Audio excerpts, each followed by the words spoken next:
And welcome back to Men's Soccer Coaches Weekly for Concordia Chicago. I'm Jonathan Shearer with the Cougar Sports Network, and joining me once again is head coach of that soccer team, Brad Callahan. Thanks for having me, Jonathan.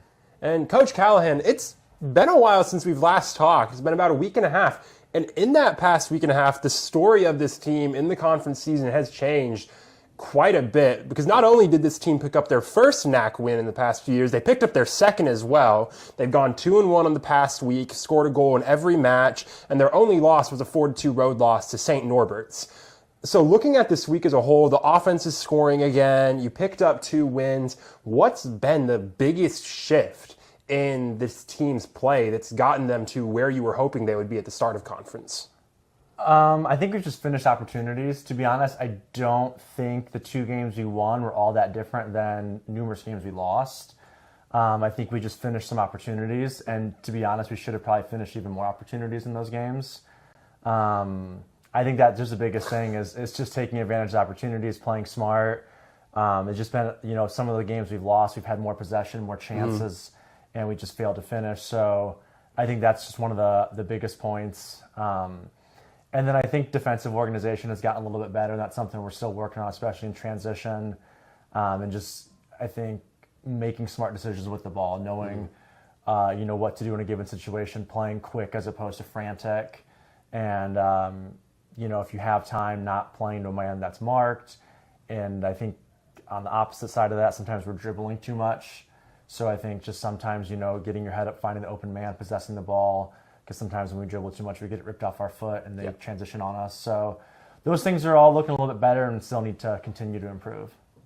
Absolutely. And, you look at the offense as a whole this season, you've had your scoring coming from a lot of different places. You're led by Spencer Nicholson with 3, but you have 9 players on this roster who have scored at least 1 goal.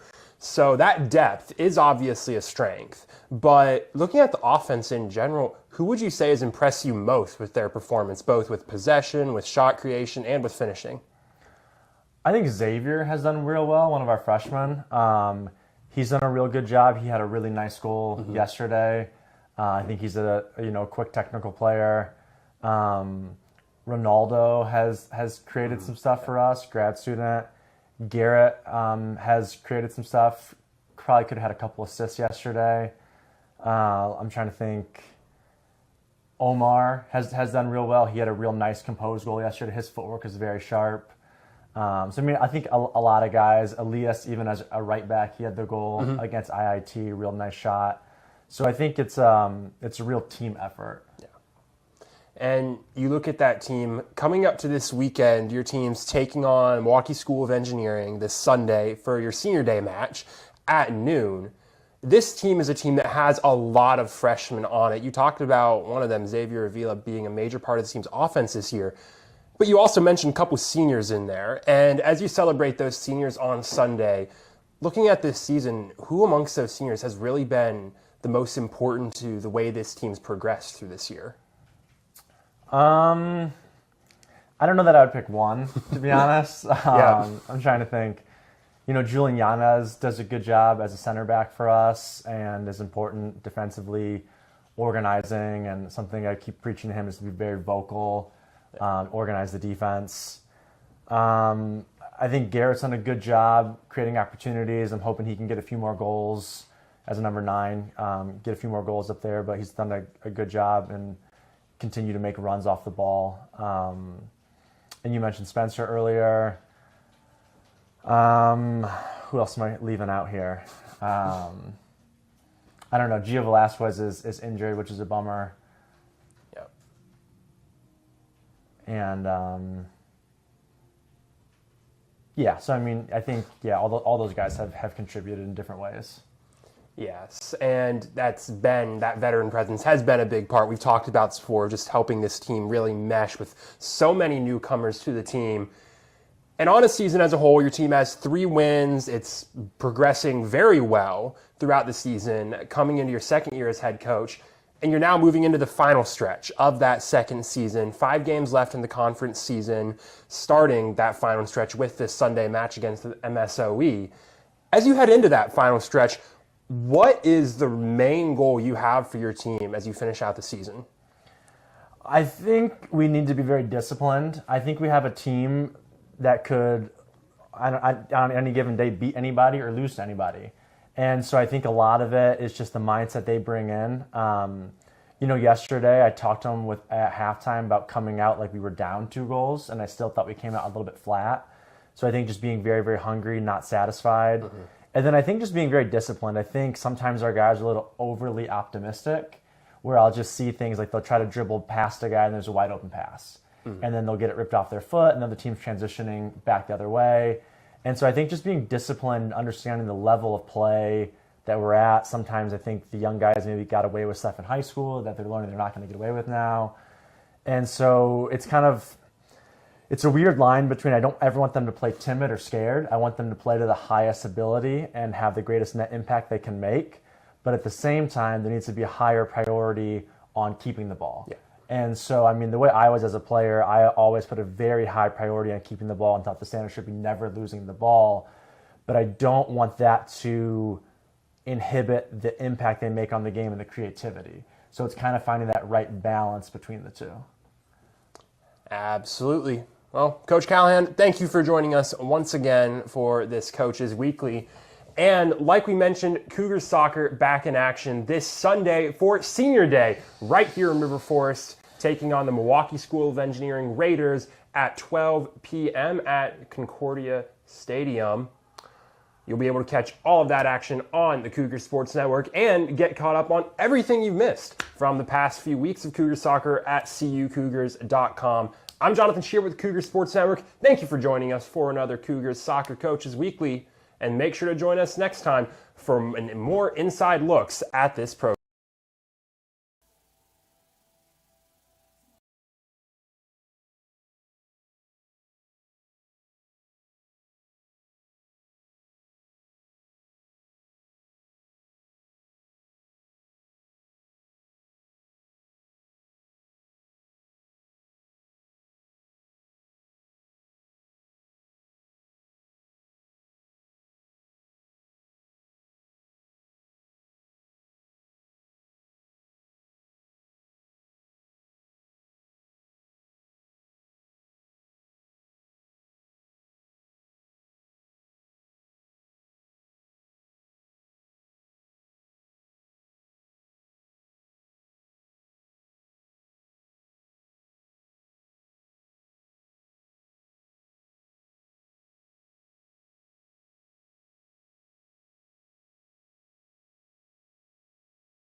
Welcome to Concordia Stadium here on the campus of Concordia University, Chicago, as we get set for this Wednesday afternoon NAC men's soccer matchup between your Concordia University Chicago Cougars and the visiting Eagles of Benedictine University. Peter Borkowski here on the Cougar Sports Network, joined by Dave Dimeling as we are getting set here for kickoff between these two squads. Cougars rolling into the match with a 3-9 overall record. They are 2-6, meanwhile, in NAC play.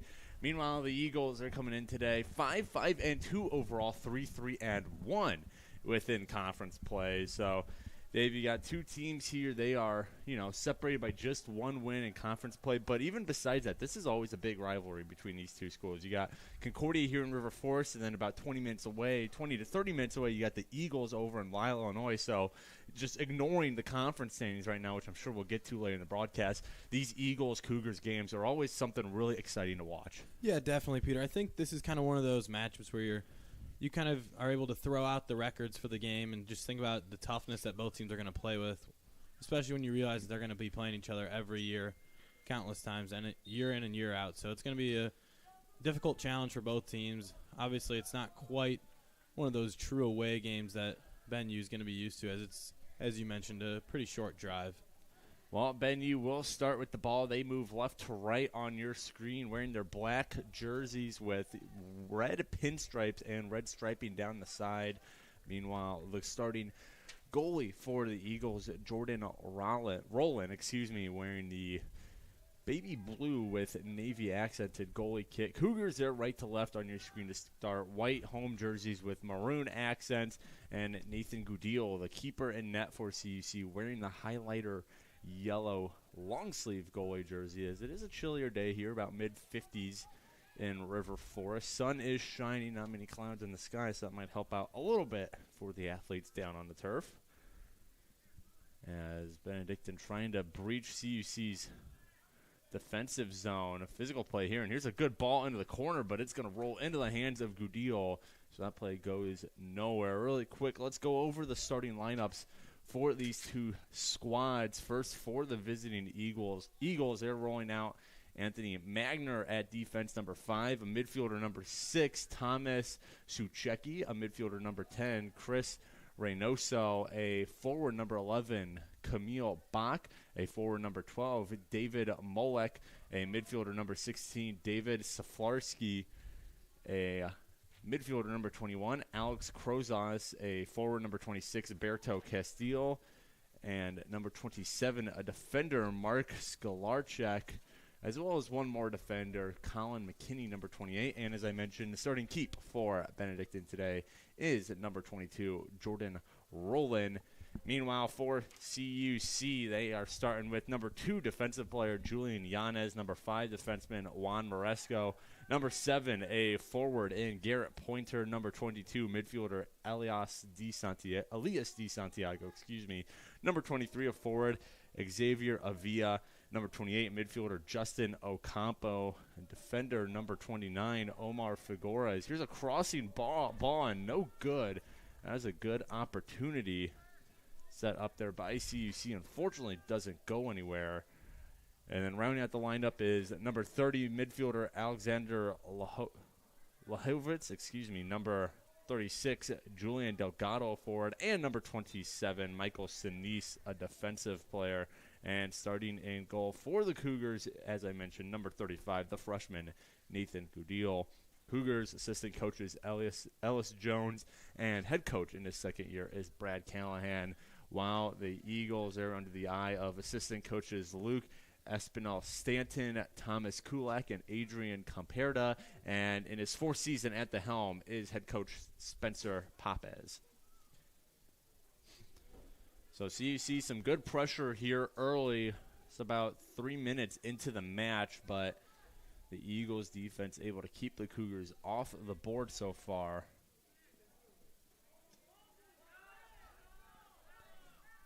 As ball rolling into the corner, CUC protects it. Trying to figure out who exactly wants it as Gudil takes control of it now.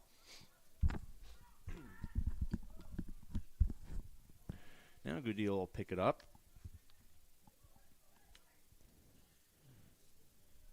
So looking at the NAC standings, I mentioned we'd talk about top 8 teams get into the playoffs in this year in the NAC, and Benedictine currently sitting in that playoff berth at the 6th spot as this ball is going to roll out of bounds. So you see Benedictine will now get set for a throw-in, so they're 3-1 record, good for 6th place in the conference. Meanwhile, CUC sitting down at 11th at 2-6 in conference play, but they're only one win behind Benedictine. They have 3 more losses and no ties, but still, this is not a lot of separation between that Benedictine team at 6 and then where the Cougars are sitting right now at 11th, and even Concordia, Wisconsin is tied with CUC at 2-6, so kind of a jumbled mess towards the bottom of that playoff bracket right now.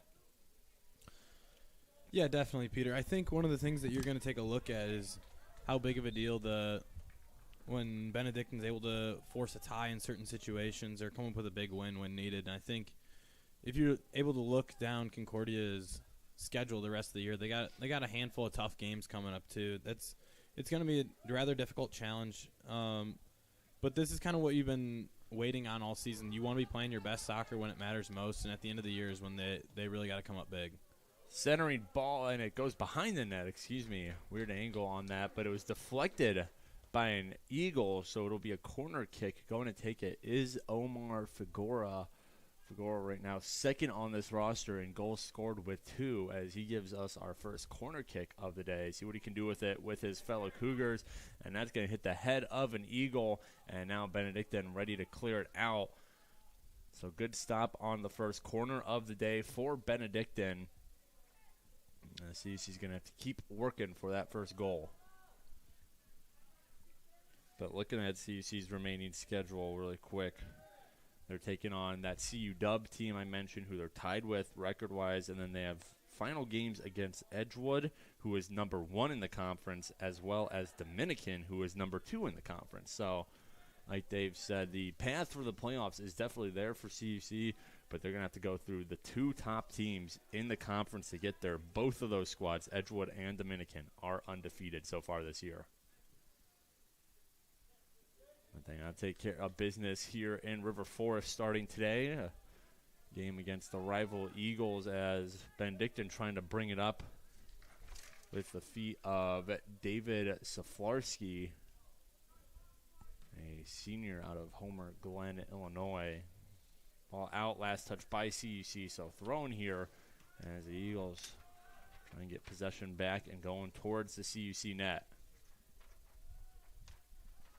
And this ball is going to roll out to the right of the flag, so it'll be a goal kick coming up for Udeel. Let's talk about these 2 goalies, because interesting goalie battle here today, Dave. 2 freshman goalkeepers getting the start in net for their respective squads. For the Cougars, the man getting set for the goal kick is Nathan Gudil. He has played the most minutes on the squad with 548 minutes and 36 seconds. He's allowed 8 goals versus 31 saves for a 1.31 goals against average mark, a 795 save percentage, as he has compiled himself a 2-3 record with 1 shutout. Meanwhile, for the Eagles, they are throwing out Jordan Rowland. 7 games played, 630 minutes on the dot, 10 goals allowed versus 53 saves for a 1.43 goals against average and an 841 save percentage, a 4-2-1 record for the freshman with 3 shutouts under his name. So, despite the fact that both of these goalies are first-year players in the collegiate level, Dave, these are 2 goalies who have some really good numbers and can be game changers for their teams when they're on point. Definitely. I think the future is bright here in River Forest in the keeper position with Nathan Gudil. He's going to be a strong player to have in the future. He had a tough scare on Sunday. He actually had a little bit of a collision early on, or midway. I believe it was in the second half, but then Kyle Schultz had to come in for a little bit, and he was able to figure things out, it looked like, and he's in a good spot today, getting the start. So that's an important thing that you like to see as a Cougar fan. Yeah, Gudil has slowly become the primary goalie for CUC. Obviously, he was coming in as a freshman. Kyle Schultz, you mentioned, Dave, was coming in as a junior and was the primary goal to start. But since that beginning of the season back on September 1st, Gudil has been getting more and more minutes until, like I mentioned, he is now the minutes leader for the goalie corps on CUC's roster. As Coach Callahan trying to give his freshman out of Chicago as many opportunities as possible so he can be as good as possible in 1, 2, or 3 years, assuming he continues his athletic career here at CUC. Yeah, you mentioned the freshman.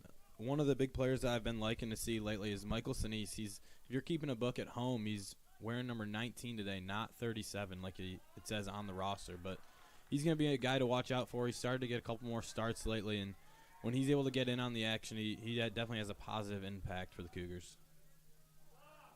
Yeah, so far this year, Sinise has on the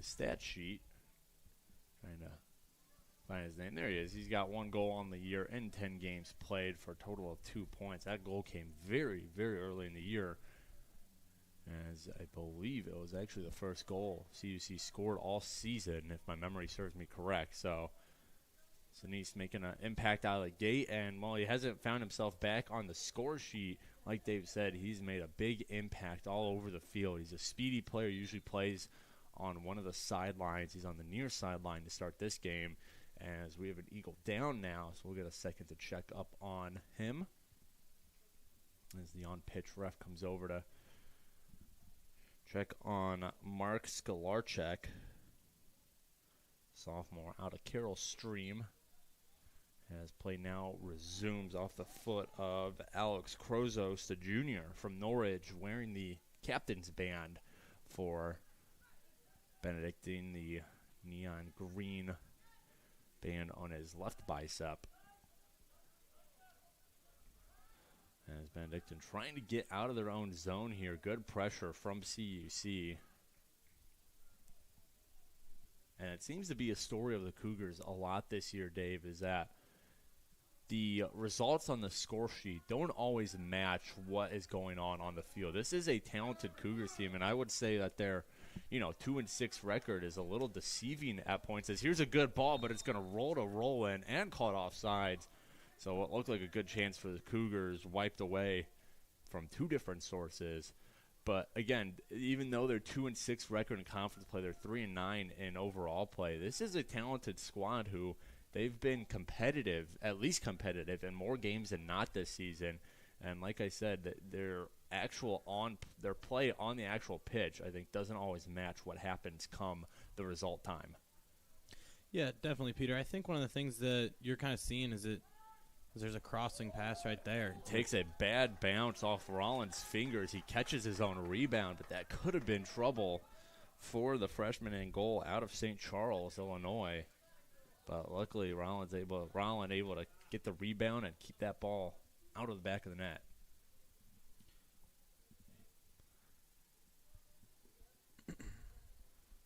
Benedictine really haven't had any pressure so far this game, it feels like. CUC spending a lot of time on Benedictine's side of the pitch. Cougars have done a really good job in those passing lanes up to this point so far. Obviously only about 12 minutes into the match, but that's one of the key things that you're going to want to see out of this Cougar team if they want to be in a strong spot to get a win today. No one has recorded a shot yet from either team. Cougars with a pair of offsides. Benedictine has been called offsides once, as this ball is going to roll to Rollin, and I think that'll be a third offside call now on CUC. So we've seen this issue with them before of running offsides more often than not, at least to start games. It seems that once they get into the game a little bit, they kind of settle down, but we've seen this a couple times throughout the season. Early starts for CUC usually result in quite a few offsides. Yeah, I think one of the things that you're seeing with the offsides, too, is a couple players not on the same page, and then, unfortunately, sometimes the speed that they possess can kind of deceive them and let them down as they're off to the races a little too fast, and they beat out the defense. So Benedictine, they get set for a corner kick now, their first of the day. Taking it will be Krozos, the captain I mentioned earlier, as he Puts up his left arm, and the corner kick is off towards the front of the net and takes a bounce off somebody and rolls away. And now Sinise will clear it all the way down. Unclear on who got the touch on that corner kick. Luckily for CUC, went the wrong way from the goal, or went the right way from the goal in their case, wrong way for Benedictine. And now Benedictine will have to restart their possession at the front of their bench as now they move it horizontally across the pitch. Trying to find some space for a CUC who has played some really tough pressure in that mid-third area. Just not allowing Benedictine to get many clean looks into their offensive end of the pitch. Ball knocked back by Juan Moresco Jr. on this Cougars squad. Benedictine starts possession once more. Try and bring it through the middle of the pitch. Garrett Pointer in hot pursuit of Chris Reynoso. And the ball is going to roll out. Last touch by the Eagles. So throw in here for Lahovitz and the Cougars. Yeah, that was beautiful pressure right there from Pointer, forcing a bad pass right there, and that's how they get that turnover. But here comes Benyu on the rise. Benyu, they got some speed with them. They got a player across the pitch, too. And they're going to dump it into the corner now. Benyu trying to find some space. They send it back to the top. And here's going to be a ball towards the goal, and Gudil, no problem on that save. Don't even know if it was on course. Might have looked like it was going wide a little bit. But either way, Nathan Gudil, make sure we don't find out, falls on it. And he gets CUC started the other way now with 30 minutes left to go here in the first half. 15 minutes come and gone. As we have seen a little offensive production from either of these teams, despite some decent pressure at times from both. As Benedictine, they'll get set for another shot here. Throw in right in front of the Cougars bench.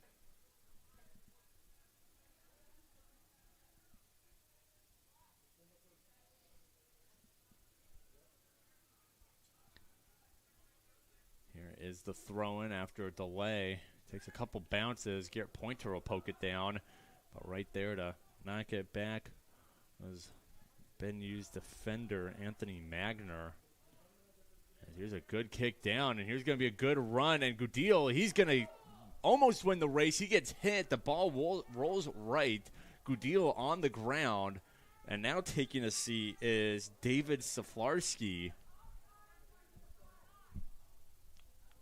As we're going to have to sort this out. So Saflarski and Gudil both went airborne at the same time for it.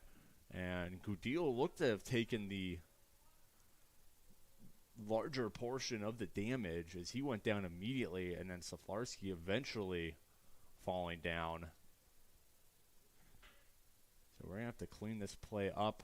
Make sure both players are okay. And then see if any calls are involved as well.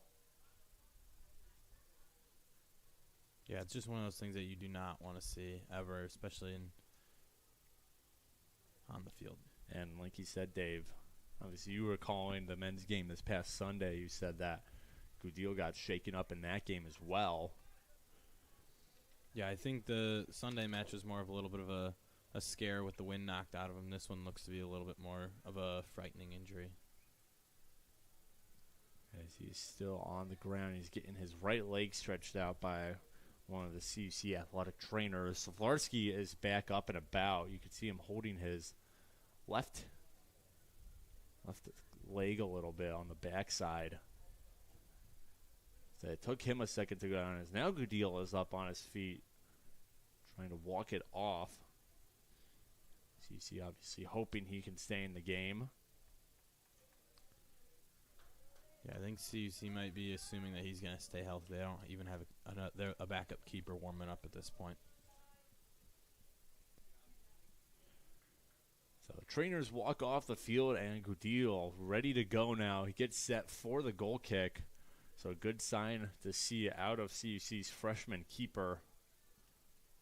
As he's going to take a walk to the water bottle. Might let his defender, Julian Yanez, get the goal kick. As you can see the referee explaining something to a member of the Benedictine coaching staff. Yeah, I think the coaching staff's a little frustrated with the whistle blowing the play dead there, as they thought their player had an opportunity to score a goal, of course. Yeah, Gudillo was down, and then obviously the ball got behind him because he went down. And Saflarski, like I said, he didn't drop immediately. He was still on his feet. I don't know if he would have reached the ball in time to poke it into the empty goal, but like you said, Dave, that might be what Benedictine's coaching staff is trying to argue. But yeah, it was a pretty quick whistle from the ref, especially for a play that did not result in any kind of foul. As Benedictine maybe trying to get a little bit of momentum out of what could have been their first goal. As here is Saflarski, pokes it ahead. And now Krozos over to Camille Bach. Bach trying to work around his defender, Marasco. Now he's going to work on Sinise and Yanez. Tries to center it. Marasco, good play there to keep it in, but Benedictine gets the ball right back. Cross-pitch pass is no good, as there was Lehovitz. Benedictine still in control of it, as they're putting the pressure on the Cougars now. All popped up, and trying to save it is Fagora. He will. He tries to move down the far sideline now. Fagora's got some speed as he slices through a pair of defenders, and now he's pushed over. No call there. Referee's letting this one be a physical one so far. Benedictine controlling it on their back line. Now they try to move it up the pitch. Coming away with it is Berto Castillo. And good play there by Lehovitz. Able to knock it back, give his defense a chance to get in. Big kick here towards the corner. And now they're going to call offsides. Benedictine not happy about that call. But referee blowing the whistle. That'll be Benedictine's second offside of the afternoon. 27 minutes to go here in the first half. Yeah, it's starting to look like Benedictine might begin to figure out the Cougar defense just a little bit, as they're kind of providing a lot more pressure and having a lot easier time slicing through that defense. On the year, Benedictine averaging 1.75 goals per game. Meanwhile, CUC, they're allowing 2.42 goals per game. So you have a defense that's struggled at points this year versus an offense that's also struggled. Here's a Sinise, and it somehow tips in. It got past Rollin, and I think they're going to give this one to Michael Sinise, second goal of the year. As him and his teammates break out the Sally on the flag, and the Cougars, with 26.5 minutes to go, they take a 1-0 lead.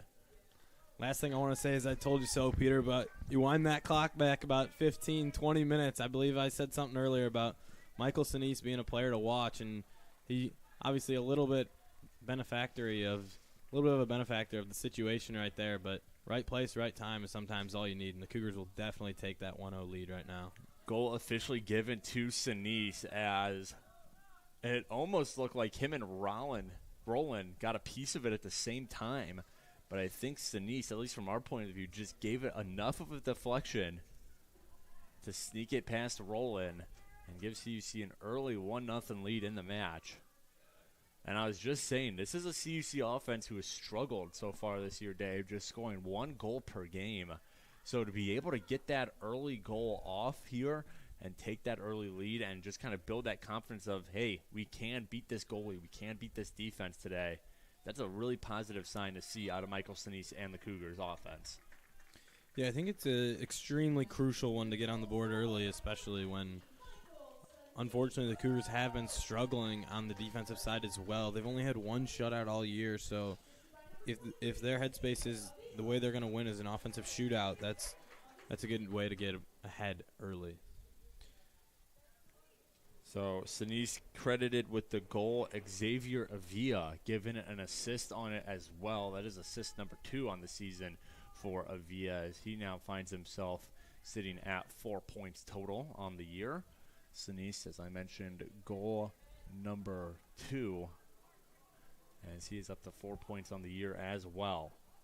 And here's a ball into the corner for Ocampo. Centering kick. It gets tipped and rolls safely into the hands of Roland as he'll get ready for a kickoff here and get his team with less than 25 minutes to go here in the first half.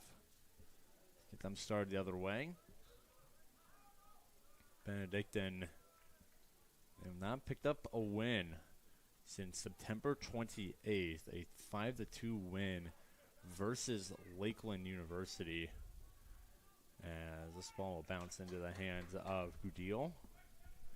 Since that Lakeland win for Benedictine, a loss against Edgewood 3-1, a 0-0 tie against Rockford on the 9th, and then on the 12th, a 2-1 loss versus Wisconsin Lutheran.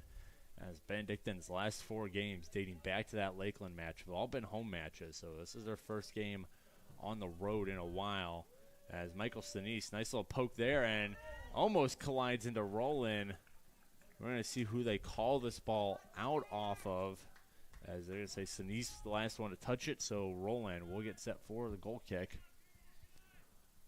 Meanwhile, for the Cougars, they've been playing better as of late. They started the conference schedule with 4 straight losses, and since then they have now gone 2-2, picking up wins over Illinois Tech and Marion, and then losses to St. Norbert as well as MSOE. So this Cougars team, you can tell, Dave, that they're kind of they're starting to figure it out as the season goes along. I mean, this was a team with, well over half this team is new faces this season between the freshmen and well as the transfers. 27 new faces, I believe, that coach Brad Callahan brought in this year. And you can tell as the season's gone along, they've kind of started to find their footing. Like I said, they're playing much better soccer as of late. We can talk about that more. CUC might have a chance here as Di Santiago, he'll put something towards the goal. Bounces off Rollins' hands. Here's a rebound, another kick, and still in the air. Ball still out, and it's finally potted by CUC. Chaos in front of the goal. Waiting for the confirmation, and yeah, it's a CUC goal courtesy of Xavier Avila. What a weird turn of events there.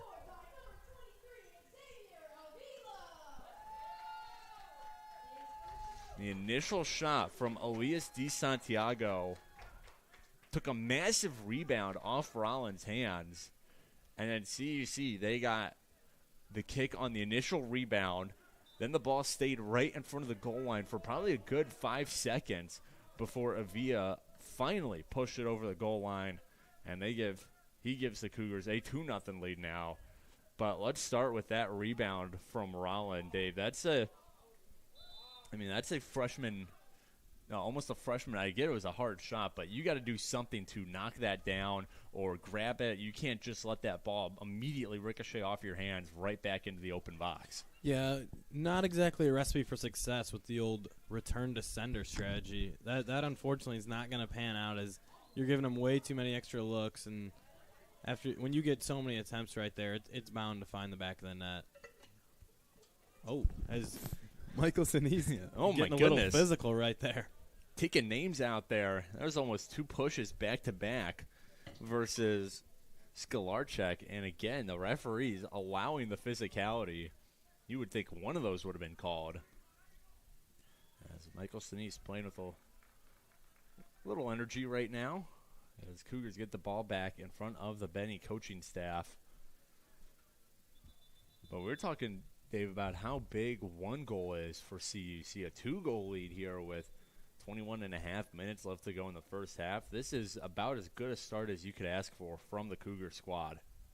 Yeah, I think they're in not necessarily uncharted waters right now, but it's definitely a little bit of an unfamiliar situation for them. And I think the main thing you're going to want to keep an eye out for the last 65 minutes, is going to be how are they going to keep that foot on the gas the rest of the way. The last thing you want to do is end up seeing in the recap tomorrow that they ended up falling short after finding themselves up 2-0. So I think the main thing is going to be keeping that foot on the gas. Obviously, you want to go into the half in a similar situation that you're in right now, and then got to wonder what Coach Callahan's going to tell them. Is he going to give him a pat on the back, or is he going to kind of keep that nose on the grindstone? Got to keep focusing on the task ahead.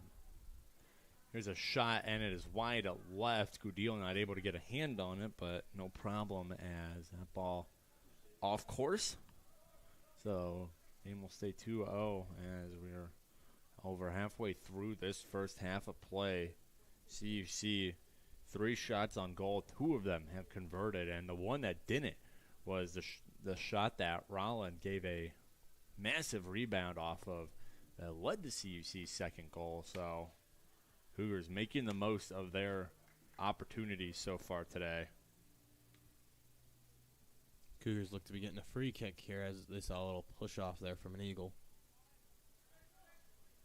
Yeah, in terms of season ranks, I mentioned CUC's 1 goal per game. That is 11th in the conference, while their 2.42 goals per game allowed is 10th in the conference. So this is a team who has struggled at points this year, but they're looking to wipe that out with a big win over Benedictine here. The Eagles control it, getting closer and closer to the CUC goal. There's a little trip up, no call, and now Benedictine will leave the end of the pitch, but they're going to say CUC poked it out.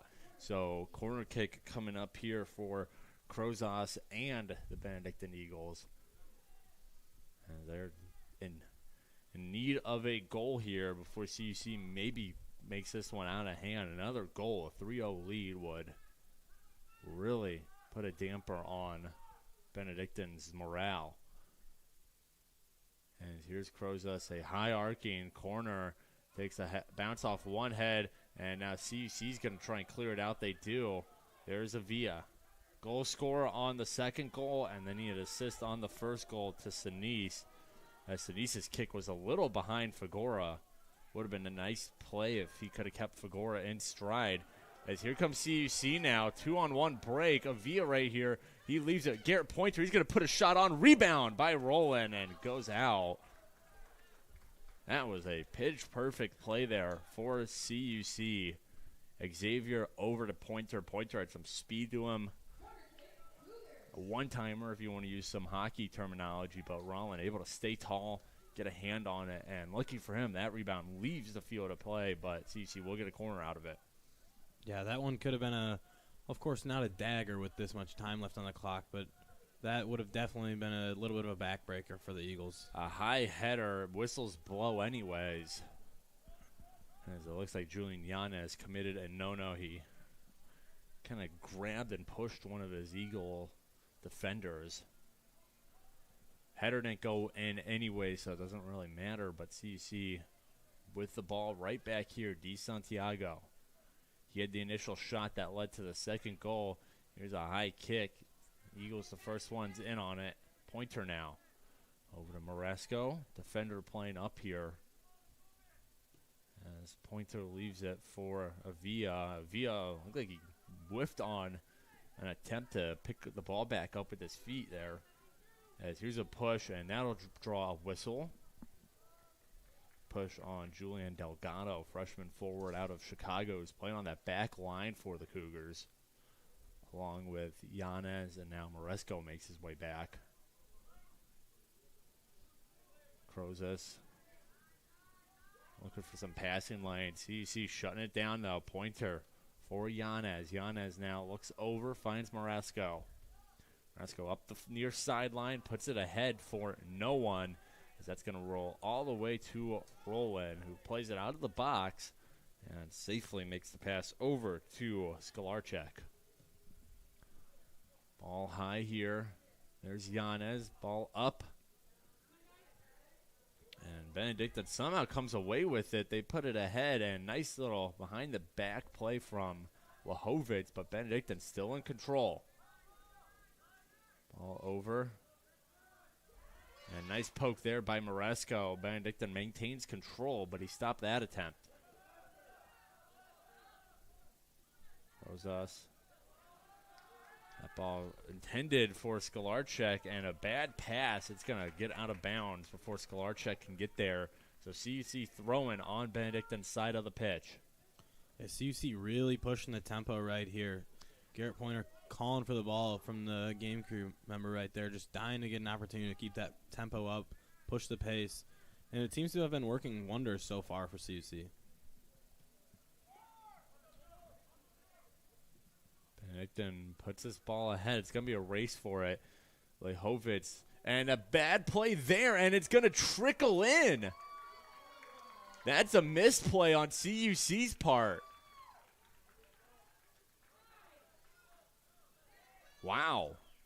I'm not sure what just happened. So I think Lehovitz was trying to box out the attacker to let the ball roll to Gudil, but Gudil didn't come up quick enough, so some miscommunication there. As you can see, Brad Callahan not happy with his goalie.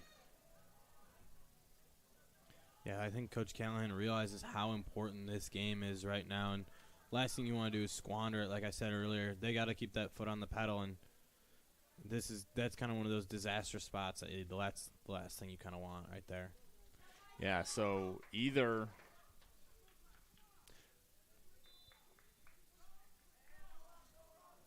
Lehovitz either needs to make a play on that ball and get it to Gudil quicker, or Gudil needs to come up and make a play on the ball.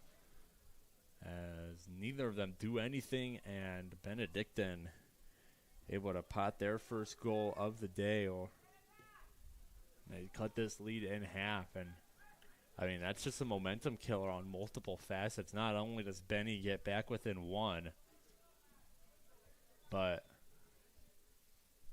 for the Cougars, that kills a lot of momentum too. Not only did you give up a goal, but you gave up a pretty bad goal at that. With some better communication, probably could have just been wiped off the board. Yeah, that's kind of one of those situations. That's kind of how you let a team back into a match when you are clearly ahead right there. Is you make a couple mistakes here and there, and all of a sudden they capitalize, and now you're finding yourself in a much more difficult situation than you originally were in. So back third of this half as Benedictine has cut the lead in half now. They trail 2-1 as they're trying to get another goal here. They're quickly pushing pace. Here's going to be a shot, and it's wide left. So CUC will get set for a goal kick here. Of course, Peter and I we're up here in the box, but you can. It almost feels like you can just kind of feel the tension a little bit from that situation. Obviously, a goal's huge no matter what time of the match, but it just felt like CUC went from having all the momentum to now all of a sudden they're just playing on their heels. They are kind of losing that like alter aggressiveness that they were playing with before. A header, it goes through the uprights for a field goal, but fortunately it counts for nothing in the game. As Benedictine, who ended up getting a corner kick out of that missed shot, I thought it was going to be a goal kick. They do nothing with the corner. And so CUC will bring it up the other way. Garrett Pointer, that ball was just a little too far ahead of him. He's trying to get control back, but coming away with it is Carter Boberg, Plainfield native. Pointer does get it back. This ball far ahead of everyone as Roland keep.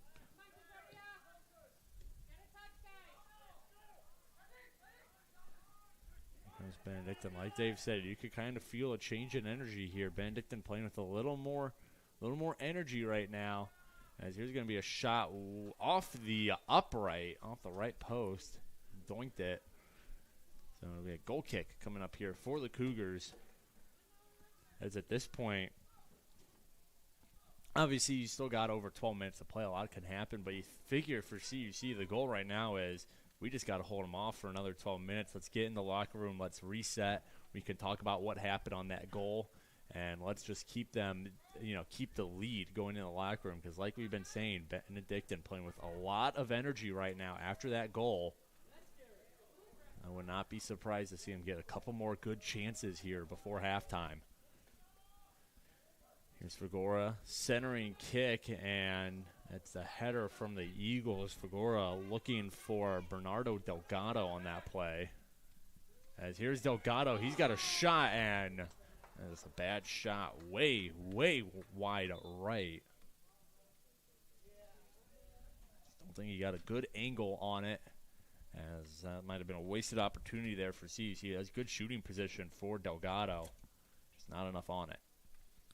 they're going to bring a little bit of speed in here. The Cougars, with Vicente Romero checking in now for these last 11 and change of the half.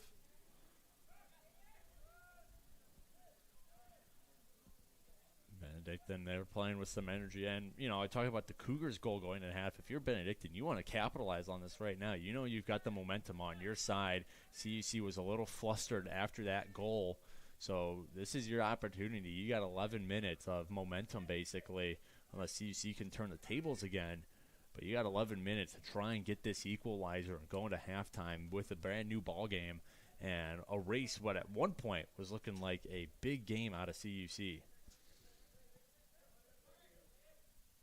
Yeah, Benedictine has all the momentum right now, which is kind of interesting to say when obviously they're doubled right now. They're down 2-1. Obviously only a one goal deficit for Ben U, but that could change at the flip of a coin. As ball ahead, there's going to be a trip. Is it a trip or an offsides? They're saying offsides. That Benny player now getting up, Camille Bach, he got tripped up bad. As I think the on-pitch referee was ready to call it a free kick, but the near sideline referee calling it offside. So Cougars might have gotten away with on as they get set for a free kick with Gudil.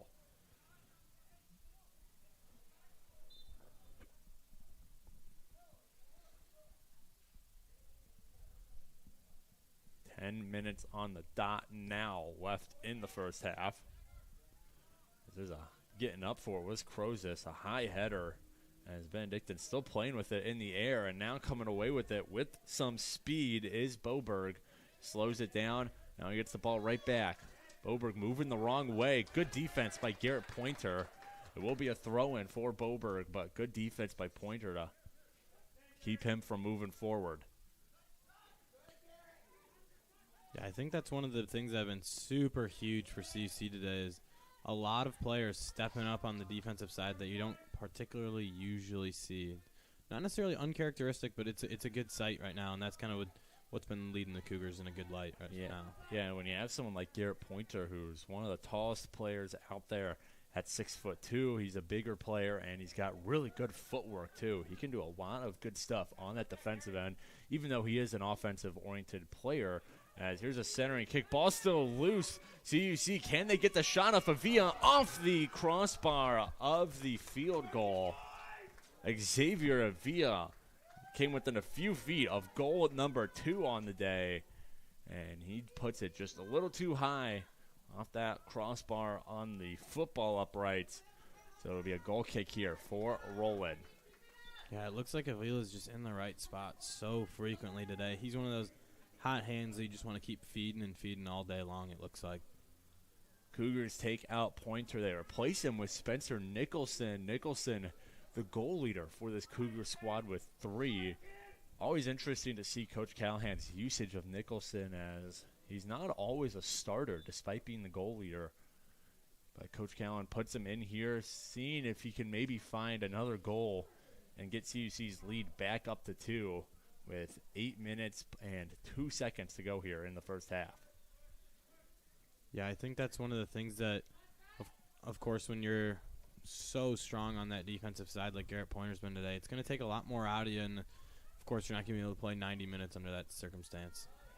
Centering attempt here from Benny goes nowhere. Still in control, and big collision there. And Spencer Nicholson from the ground keeps it moving, but Benny comes away with it. That was a nice play by Nicholson. Benny looking to spoil it, however. Shot there, and it's deflected by a Cougar, so it'll be a corner kick. What an effort there from Spencer Nicholson on his back, and he still kicked the ball forward. However, CUC, they got to stop another corner kick. Corner number 4 of the day for the Eagles. The Eagles decide to go with a passing play, and a turnover here, and now a trip. Ocampo on the ground, no whistle. Tripped up by Will Rudd. As this ball is going to roll to Roland. As Benedictine with less than 7 minutes to go here. Getting some good looks on the net. Should have mentioned that Benedictine goal was given to Berto Castillo. He was the player pressuring Lehovitz. So Castile earning himself not the prettiest goal in the world, but it'll get the job done as he was able to cut the CUC lead in half. Benny's still pressuring here, though. And Nicholson getting a little handsy there, but the refs let him play on. Aldo Alfaro was the player. Nicholson was pulling on a little bit, but the Cougars trying to get this ball out. This ball is going to go out, and it'll go out of play, however. So throw in right in front of the substitution box.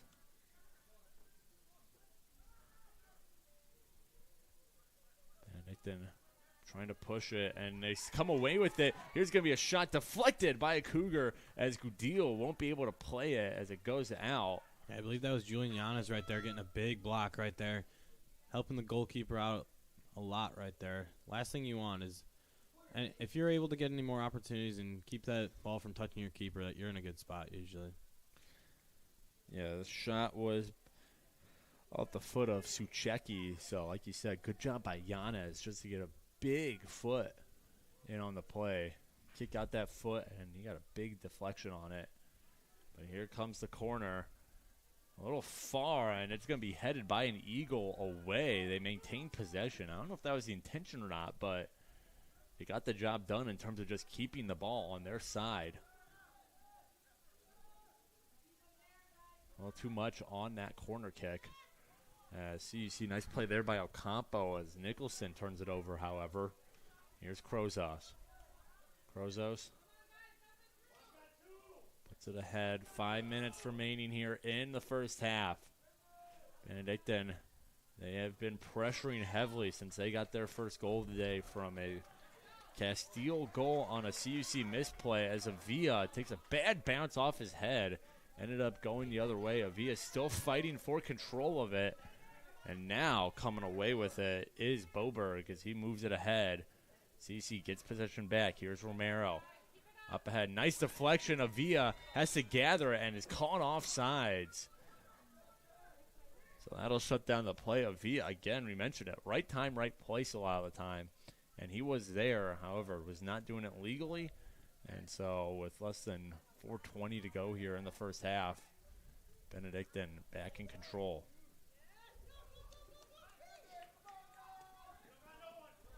And good defense from Juan Moresco coming from behind. And now a push here. Has no whistle. Referees, for the most part, and now they're going to blow it. That was on Romero.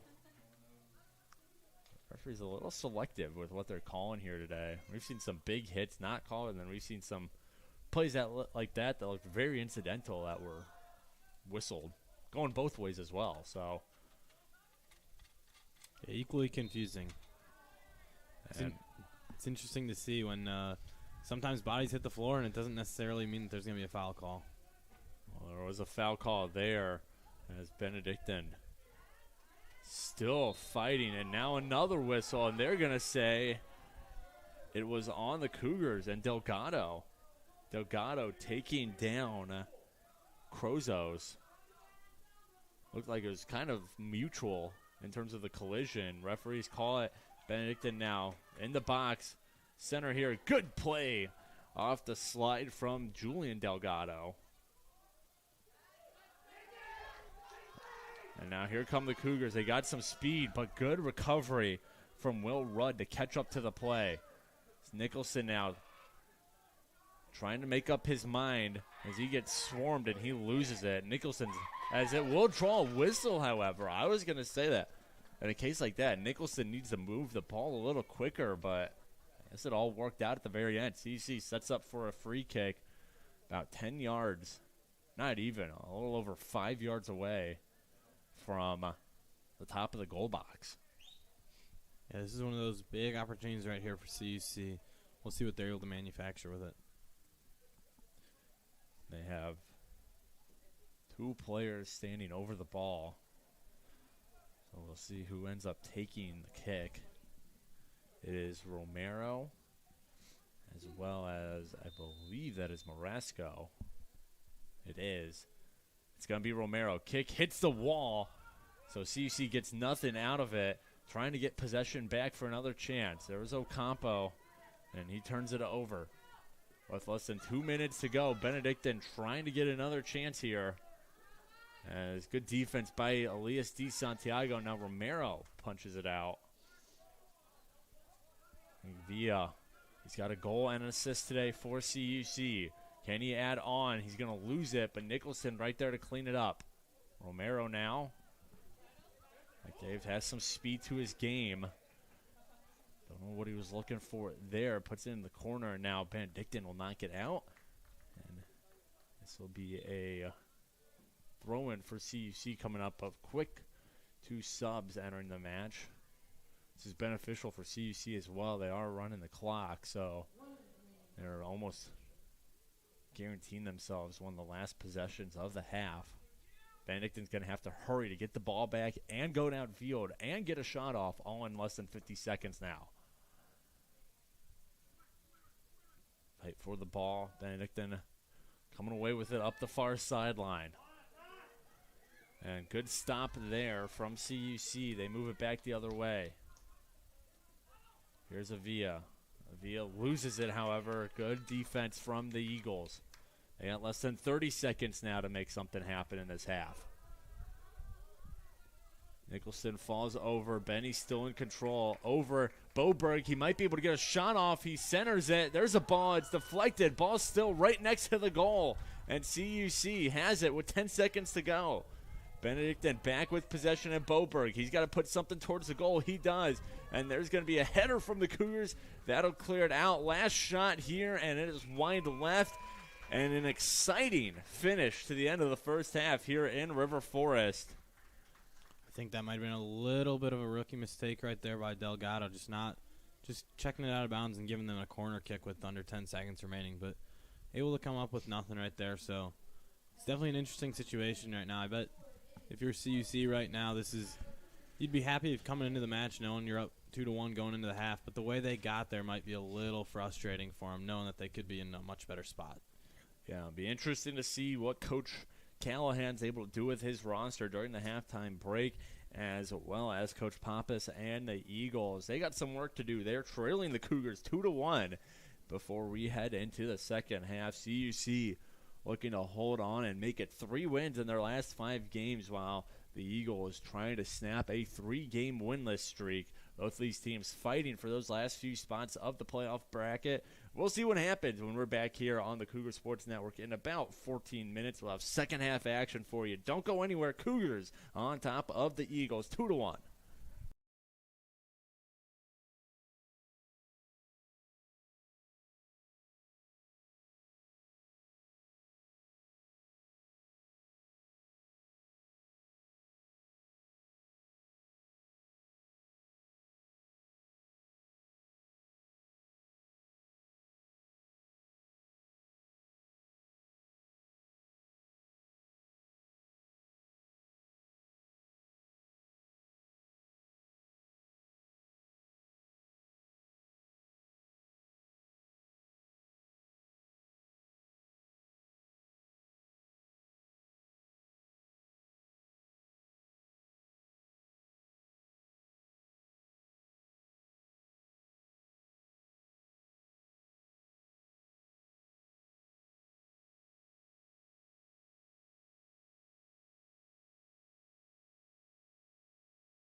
nursing student and choose to stand tall for healing at a university that places Christ at the center and embraces teaching students to live a life fulfilled by purpose and meaning.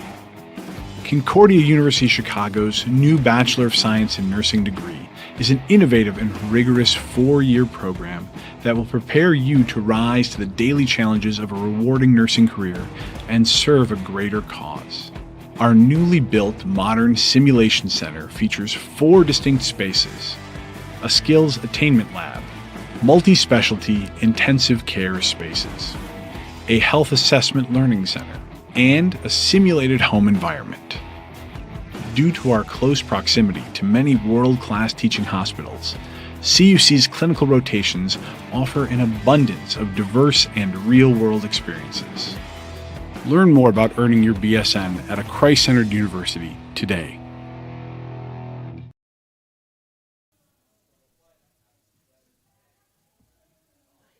Hey, I'm Monica here at Concordia University Chicago, and we're here outside of Concordia Hall. Concordia Hall is the university's newest residence hall, right on the edge of campus, perfect for students who want to explore the nearby downtown of Oak Park and River Forest. The flexible suite-style living in fully furnished bedrooms lets students choose what works best for them. Every floor is complete with a community lounge and full common kitchen, with a kitchenette, microwave, sink, and refrigerator. The first floor offers the Victory Lounge, connecting to 2 additional residence halls, with no shortage of ways to relax. You're also right next to an open, outdoor plaza, better known as Victory Lane. So now we're here in Concordia Hall's suite-style dorm room, and this is a really nice place to just hang out and chill. And since it's so big, there's plenty of room to spread out and do your homework and just relax. So now making our way into one of the bedrooms, there's plenty of space in this room for you and your roommate. A lot of times students will move the desks so that they've got their separate study space, but my roommate and I, we get along really well, so we can just work together here in the same space. Sometimes I like doing art as well, as you can see by the painting here. It's a 16 by 10 feet space, and most rooms on campus are 10 by 12 feet. So it's really nice to have a little extra space to work with here in Concordia Hall. So this hall is super close to the chapel and the Kennedy Community Center, which has the new Crossroads Dining Hall. So the location is super convenient. And I really love the city scene too. The location here is the closest on campus to the Oak Park River Forest downtown area, which has a ton of great stores and restaurants. Speaking of the city scene, I adore the view from this lounge because you can see the Chicago skyline right there. Concordia Hall at Concordia University Chicago.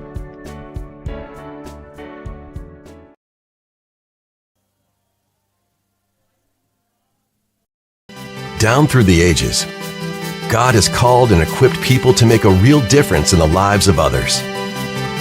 To lead, to heal, to stand tall. For 160 years, Concordia University Chicago has been preparing the next generation of leaders with the wisdom, faith, and values to make an impact in the world, to share the gifts God gave them and answer the call to a life fulfilled by purpose and truth, to be living examples of what it means to live with Christ at the center as we serve others. Because at CUC, we don't run away from adversity. We go towards it. We don't shrink from our faith. We lead with it. We are teachers, caregivers, and musicians, scientists, pastors, and business leaders, unshakable pillars of strength and integrity who serve a cause greater than ourselves. And the world needs us now more than ever. Learn how a degree from Concordia University Chicago can help you be the pillar the world needs to stand for something greater. The only question is, are you ready to stand tall?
Halftime just about over here on the campus of Concordia University, Chicago, as we get set for half number 2 between your Concordia University Chicago Cougars and the visiting Eagles of Benedictine University.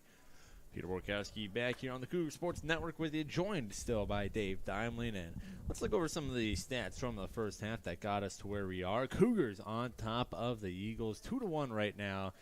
Eagles are out shooting the Cougars 9-7. However, 4 shots on goal for CUC. Benedictine with just two saves apiece for the goalies, and Rollin, and then Gudil only has 1. CUC does have a team save. 6 fouls for the Cougars to the Eagles 2, 5 corners for the Eagles to the Cougars 2, and then 5 offsides for Benedictine. CUC with only 4. CUC building a 2-0 lead thanks to a Michael Sinise goal, and that was assisted by Xavier Avila, and then Avila getting a goal of his own unassisted to build a 2-0 lead, but a misplay between Alexander Lehovitz and Nathan Gudil led to Benedictine getting a goal from Berto Castile, and that's how we got to our 2-1 score. And Dave, you mentioned at the end of the first where, going into halftime, CUC probably would have been happy to be up 2-1. You have the lead over a rival school that, I don't care where you are in the conference rankings, they're always a tough team to play, these Eagles-Benedictine games. But it was really about the way that they got to that 2-1 lead that might cause some, interesting conversations in the locker room, just because of CUC had a 2-0 lead. They had all the momentum, and then, like I said, that misplay between Lehovitz and Gudil that led to the Castile goal, that kind of put a damper on things for CUC. And Benny, even though they weren't able to find the equalizer, they look like a completely different team ever since they scored that first goal. Yeah, it'll be interesting to see how they come out of the gates in this second half, as Michael Sinise is already off to the races. But I totally agree. I think one of the things that was kind of an interesting point of discussion is just, of course, they're happy to be up 2-1, but you can never be satisfied in this kind of situation when you got to stay hungry throughout the course of the match, and you got to stay hungry throughout the course of the year. Sinise working his way towards the goal, leaves it, and just out of reach of Avila. That was an excellent play by Michael Sinise, and just left that pass right out of the reach of Xavier Avila. As here's a high arcing kick, and it goes nowhere except out the back of the pitch. Goal kick coming up here for Roland and the Eagles. Roland with 2 saves on the day versus the 2 goals allowed. And has given up some big rebounds as well. Had some rebound control in net for Benny. Meanwhile, Nathan Gudil with 1 save on the day. He has given up a goal. Our stat sheets don't say goal allowed, but we'll have to check in on that, as there's a Cougar down hard. Yeah, it looked like Delgado got the wind knocked out of him there. Just took a rifle of a shot right to the gut.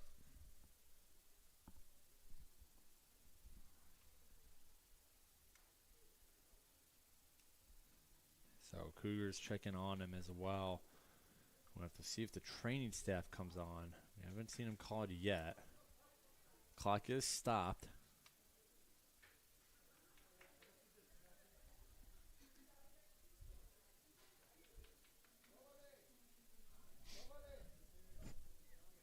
So we haven't seen the referees called, so I'm guessing that he got hit somewhere somewhere undesirable, let's say, by the way he's holding himself. Yeah, it looked like Ocampo and potentially De Santiago were chuckling a little bit about it, so hopefully he's all right. They're going to get a sub, though, it looks like. Trainers come onto the field to check on him as well. And we'll have to see who Coach Callahan, if it is indeed a sub, who Coach Callahan will bring in, as the referee once again signaling. And here it comes, a substitution for the Cougars.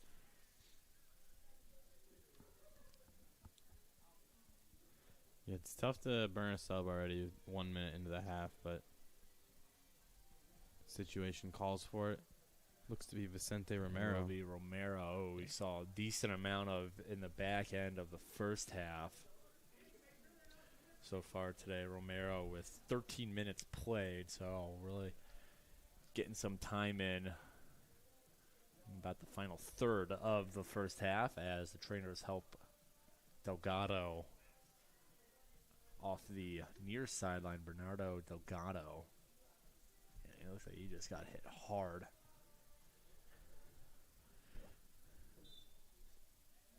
So the trainers tend to him. The play resumes right in front of him as well. Eagles looking for an equalizer here. I'd love to get one early. Excuse me, love to get one early. As whistle blows, it's going to be on. I believe DeSantiago got a little too much of a push off. So the Eagles get set for a free kick here.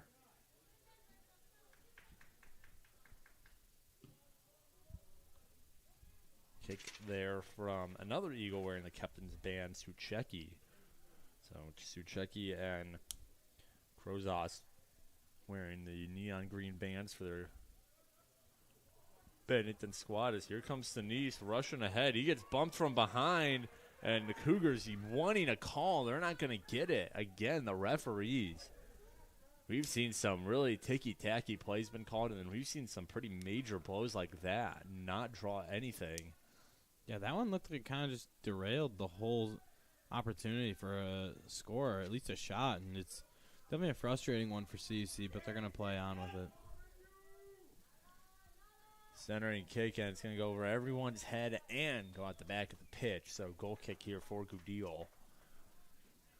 We'll have to keep an eye on the goalie situation for CUC, not because of Gudil's play, besides for that one slip up that allowed the Benedictine goal. He's been very sharp so far, but more so because Coach Callahan does like bringing in Kyle Schultz a lot in the second half. Schultz a junior, so maybe some of that junior upperclassman leadership to try and close out a game. As this ball going towards the corner, Romero will get there for the Cougs. Romero now, a nice deflection. It goes out. Last touch there by Galarchek. Throwing now, it'll be Pointer. Pointer to Ocampo, right back to Garrett Pointer. Pointer waiting, gets it back to Ocampo. Now whistle blows. There's an offside. CUC, and despite limited space, gets tacked with the offsides, and I'll give Benedictine the ball back. Galarchek moves it up, but here comes Pointer coming away with the turnover. And making a sliding stop is Roland. Nice play there by the freshman in net for Benedictine, as Garrett Pointer was in heavy pursuit of that ball. Yeah, I wouldn't even argue it. That was a super clean, fluid save for Roland. It kind of still looked a little squeamish out of there, but I mean, it looked like Pointer also had given up on that one, just letting him make an easy save.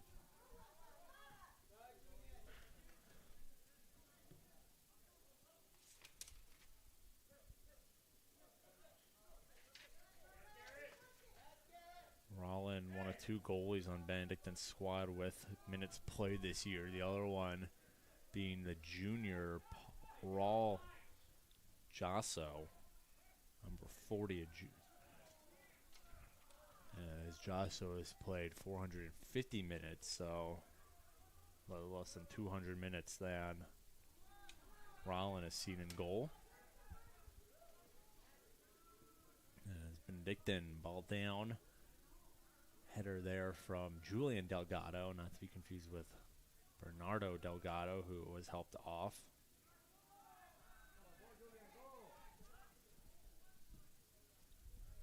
Pass attempt there, runs into the legs of Nicholson, but it results in a throw-in here for Benny.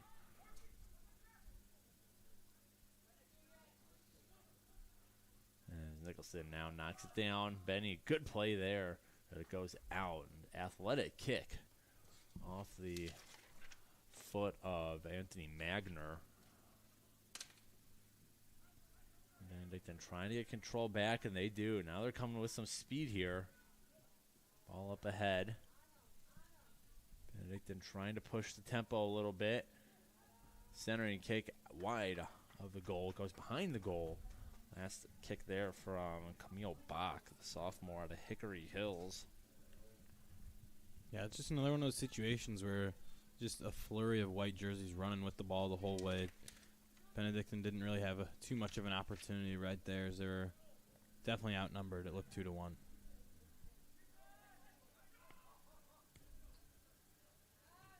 Looking over the Benny roster, only 2 players on it are not from the state of Illinois. Will Rudd, who we mentioned, is from Spring Lake, Florida. He's out there on the far side of the pitch right now.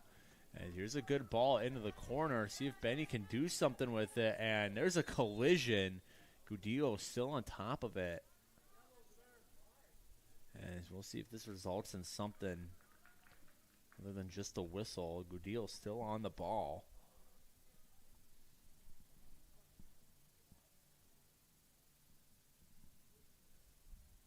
And as Gudillo looks shaken up, he's been taking a beating these last few games. It just appeared from our perspective like another one of those situations that could have potentially been avoided with a little bit more communication. It looked like a Cougar on Cougar crime right there. And it was Berto Castillo, the goal scorer, who was in on the last bit of miscommunication, who came and forced the 2 Cougars, who I think was Gudillo and Julian Delgado, to kind of run into each other.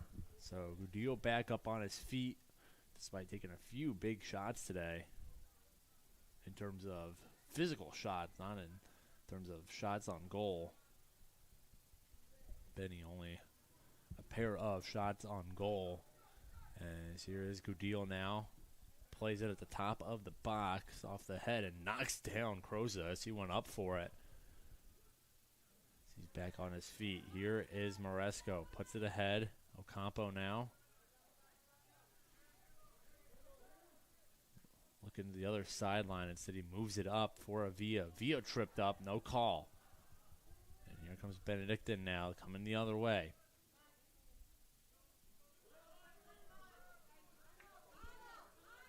Here's Rudd.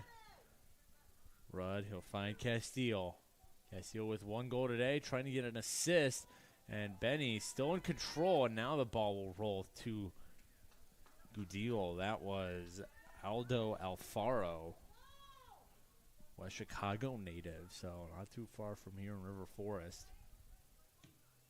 He gets nothing out of it. But again, I was saying, speaking of hometowns, Will Rudd and David Vasquez, who we haven't called his name yet today, only 2 non-Illinoisans on this roster. There's a shot save from Roland. Looks like it was headed for the side of the net anyways, but Roland makes sure that doesn't happen either. Really good lead pass right there. And almost too good a lead pass, caught offsides. And that'll be offsides number 6 today for Benny. 11 combined offsides we've seen so far. As these 2 teams having some difficulty finding some clean breaks downfield. Sinise working one-on-one, knocks it out off an eagle. Throw in here for the Cougars. Meanwhile, we get a sub. Spencer Nicholson will take a seat.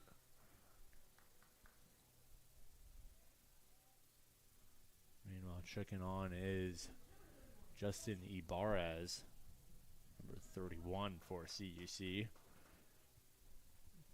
Ibarez, another freshman on this Cougars roster. He's out of Chicago, Illinois. 5'8", 150 midfielder.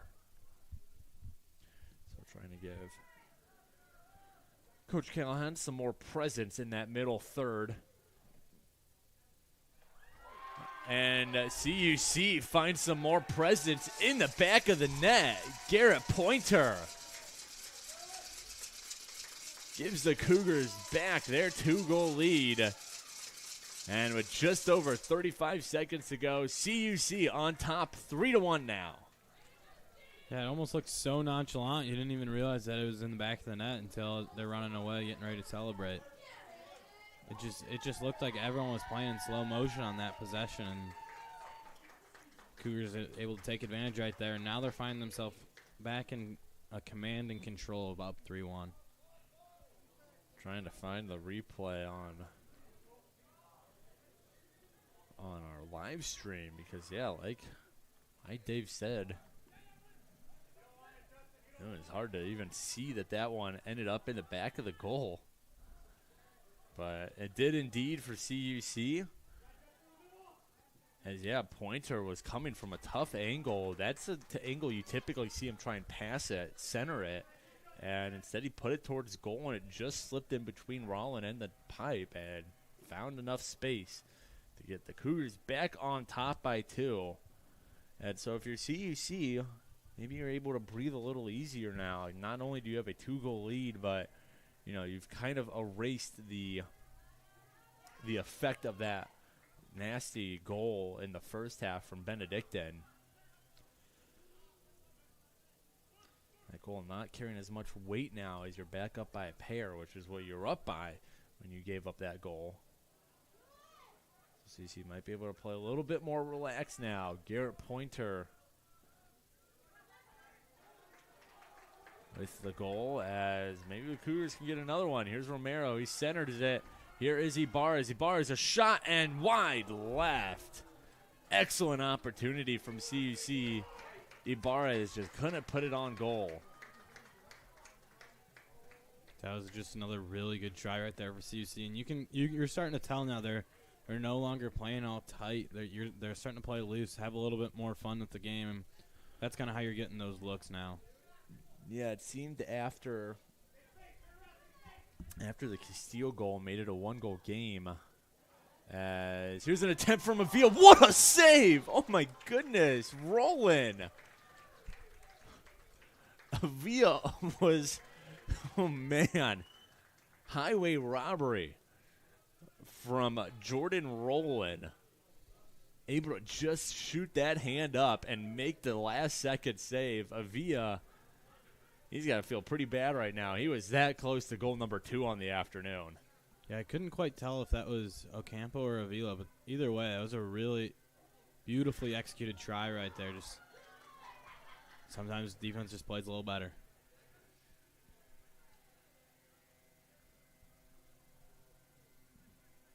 Trying to get a read on.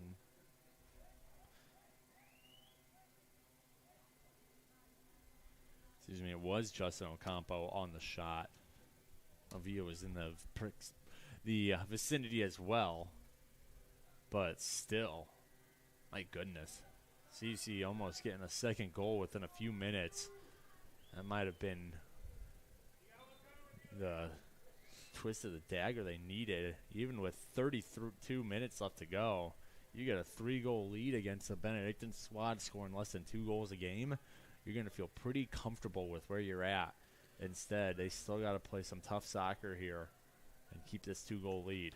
Not only that, but you also, as soon as that goal went back into the back of the net, you got a chance to see that entire Benedictine bench kind of get off the bench and go start stretching, getting a little loose. So we'll see what kind of decisions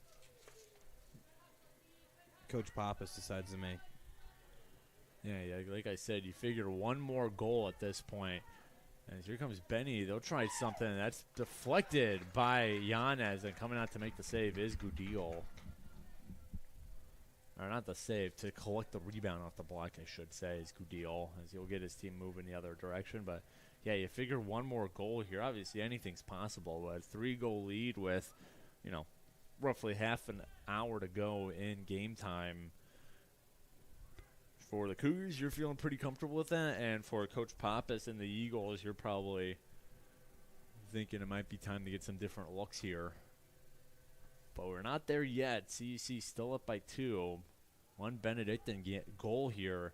And we're all of a sudden looking at another brand new ball game. As Crozes, some nice footwork. His kick is grabbed by Gudil. It looked like a little bit of a toe tap there from Gudil. Didn't need to come up with that one, but still getting those hands up and snatching it. Yeah, making sure he didn't step out of bounds then with possession of the ball, because that would have been a corner for Benedictine. As that kick, I don't know if it didn't look like it was going that far, but it had enough hang time to get over the 50-yard line. And CUC pokes this ahead. It's going to stay, it goes out of the box. Roland's got to make a play here with heavy pressure from the speedy Romero. Rudd find Alfaro. Eagles playing a little pass with each other, and Ocampo comes away with the turnover. Here's Avila. And now Ocampo one-on-one with the goalie, and Rowland. Nice play there. Jordan Rowland. Couple of nice plays in a row now. That's exactly what you want to do on that play. Close that angle. And Ocampo just couldn't do anything quick enough to get it past Rowland. Yeah, Rowland having kind of a forgettable day for so far, but making a really good play on that one when he needed to. Has allowed 3 goals, but has made 5 saves. So he is playing well enough, unfortunately. Has made a couple crucial mistakes that has his team down by 2. Less than half an hour to play here in River Forest. Cougars trying to hold on for conference win number 3. While the Eagles trying to surpass conference win number 3. Get number 4 here this afternoon. Try and shore up their spot, which is currently in the bottom of the playoff bracket. Now we have a whistle, and that's going to be a good free kick for the Eagles. They are getting closer to the goal. This one just barely out of the goal box. Give Benedictine a chance to make something happen here. 28:58 to go in the game.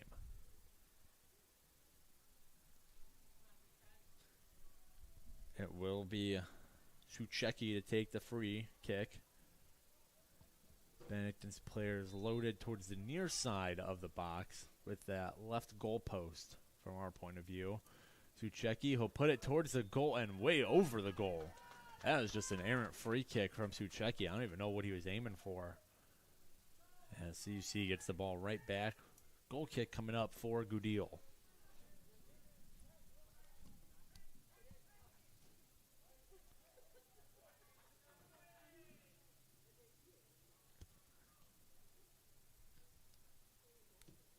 Kick here from Goodeel. Makes it to about mid-pitch. Ocampo got a foot. He knocked it the wrong way, though. Here come the Eagles. With Garrett Point on his back, shot blocked by, I think Julian Delgado got a piece of it. Corner kick coming up for the Eagles, but CC able to stop that attempt.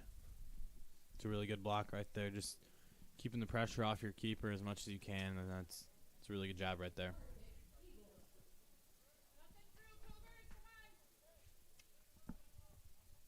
Corner kick here for, once again, it is Shucheki.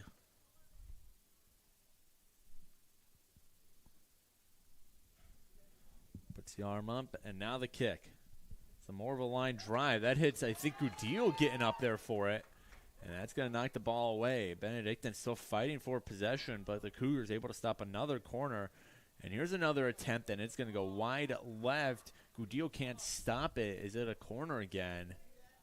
And no, they're saying Benedictine was offsides. The far side referee pointing offside, so Cougars might have caught a break there. Instead of another corner, it'll be a free kick here for Goodeel. Yeah, the Cougars will take that one every day of the week. Now the approach kind of is, you got to wonder how Callahan's kind of informing his players on, do we keep that pedal on the gas? Excuse me, do you keep that foot on the gas, or do you kind of like just pull off and just kind of think about burning more clock? Yeah, we'll see what they decide here. Is Sinise bringing it up? You know, they would love some more goals. Like I said, a 3-goal lead would likely seal the deal here, as that ball was rolling a pointer for a shot. It took a couple deflections, however. 3-goal lead with less than 27 minutes to play. Yeah, you're going to feel pretty good about that. If the Cougars get that one, that's when we might see them start to reel back a little bit and just park the bus, play some tough defense.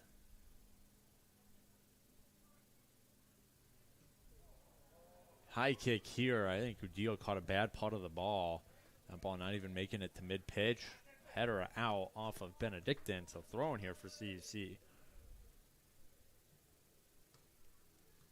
If you want to know just how pivotal this game could be, with a win here today, Cougars would jump up to 9th, which is just a spot out of the playoff bracket. They'll have 3-6 record. Meanwhile, the team sitting in 8th right now is IIT, who has a 3-4 record, but CUC has beaten IIT this year, so they have the head-to-head tiebreaker. Yeah, I'm not a expert on how the tiebreakers work in the NAC playoffs, but still, a win here today is going to put CUC in a really, really good spot. Of course, we'll have to keep an eye on what 10th place Lakeland and the current 9th place team, Rockford, both of whom have 2 wins as well. We'll have to see what they do, if the Cougars are going to want to have to jump them today. Yeah, if you want to go super down the rabbit hole and kind of look at the standings and the schedules of both teams and everybody, you can do a little bit of NAC math, if you want to call it that, and just kind of see what it looks like.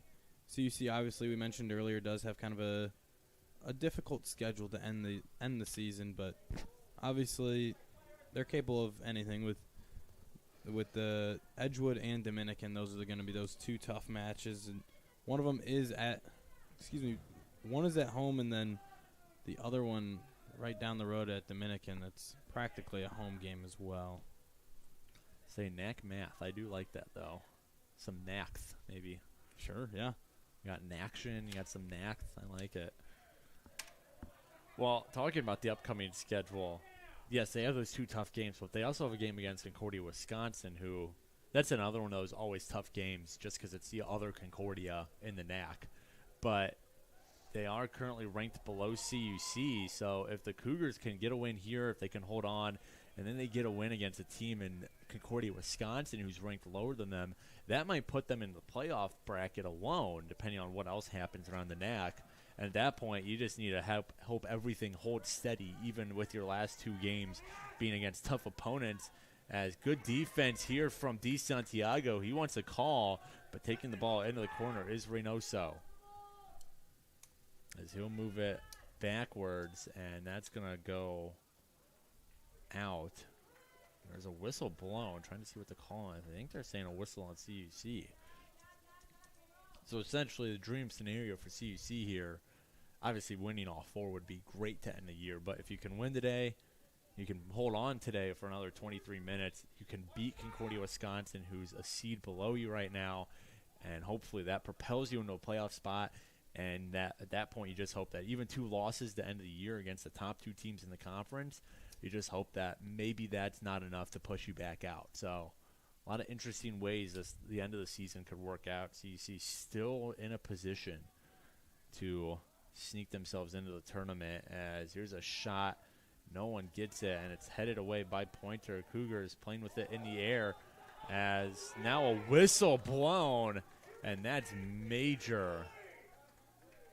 Cougars had a break going the other way. They had numbers, and instead a whistle from the referee will give a free kick here for Benedictine.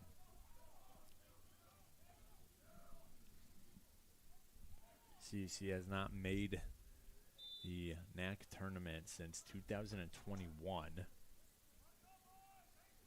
Yeah, and this would just kind of be like a great spot to find yourself in, especially with Coach Callahan at the helm right now in his 2nd season. And then obviously anything can happen if you get yourselves into that postseason, punch your ticket. But it also sets you up for down the road, gives your youthful team a whole lot more experience, and kind of prepares them for the future and the future postseasons that they'll endure.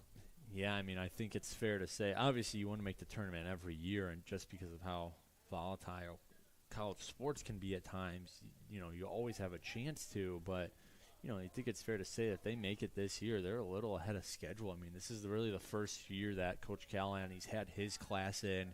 This is really his first team that was really his team, you know, not last year's team where, you know, all the players he was working with were holdovers from the previous head coach. This is really his first team that he's had with his recruits and his staff. And to say that they made the tournament the first year of that would be really impressive.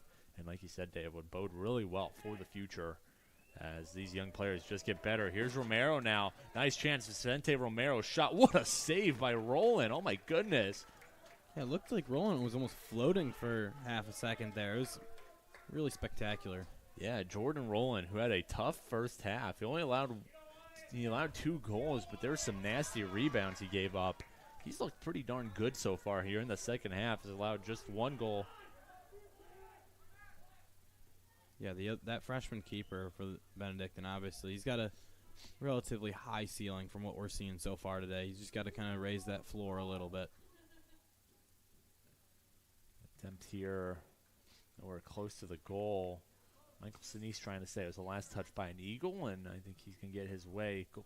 Corner kick coming up here for CUC. Yeah, I mean, even though Coach Pompa's not going to be happy with the result of this game if it holds true, and, you know, even the season, they're 500 across the board, which isn't great by any means, but, you know, he's got to be happy with his freshman keeper and net in Roland, who came in today with an .841 save percentage, and despite giving up 3 goals, he's looked pretty good here at points. That ball over everybody, and kind of a bad kick there from Silflarchek.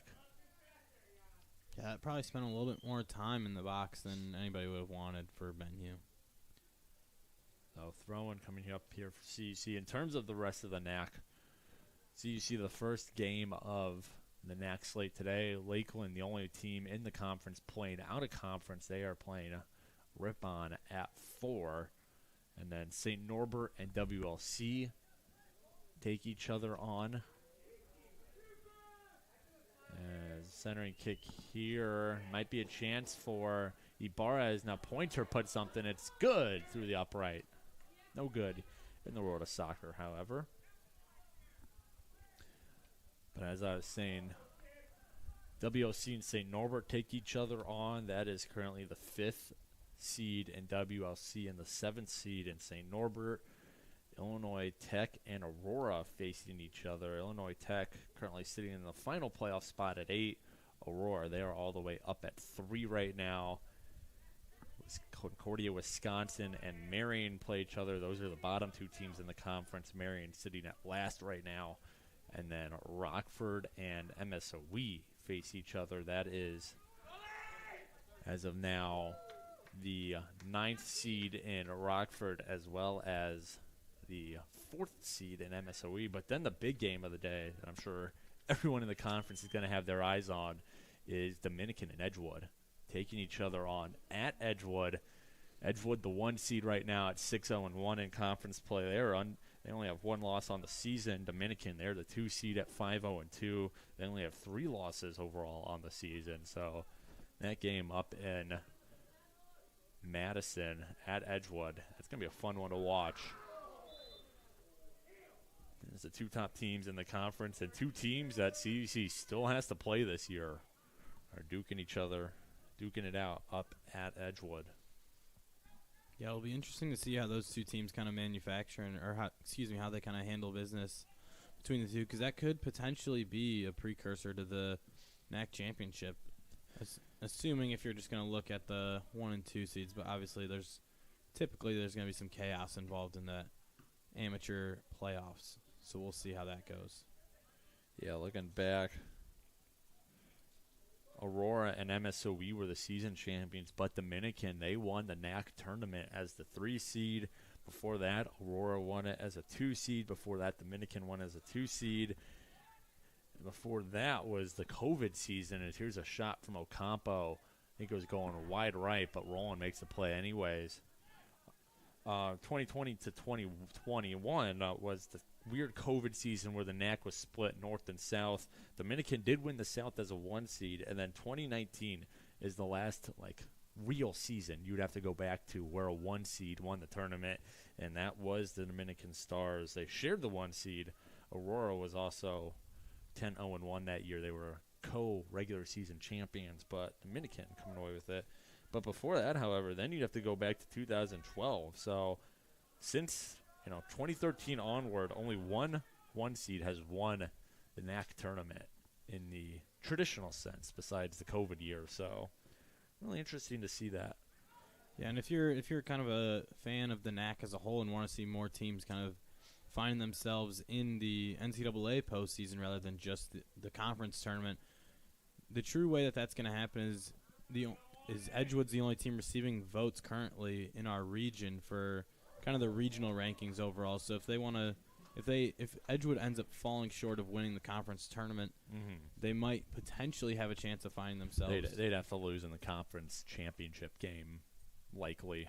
Yeah, and come one win away, and then, like you said, still be really good. So they'd still have to stack up their schedule and their SOS and all that good stuff. But obviously, we're still plenty of time before we kind of have to cross that bridge and start doing a little bit more of that hypothetical business. But as for what CUC might be looking at, which is getting in as a lower seed, the lowest seed as Benny, nice penetration there, not able to get anything out of it.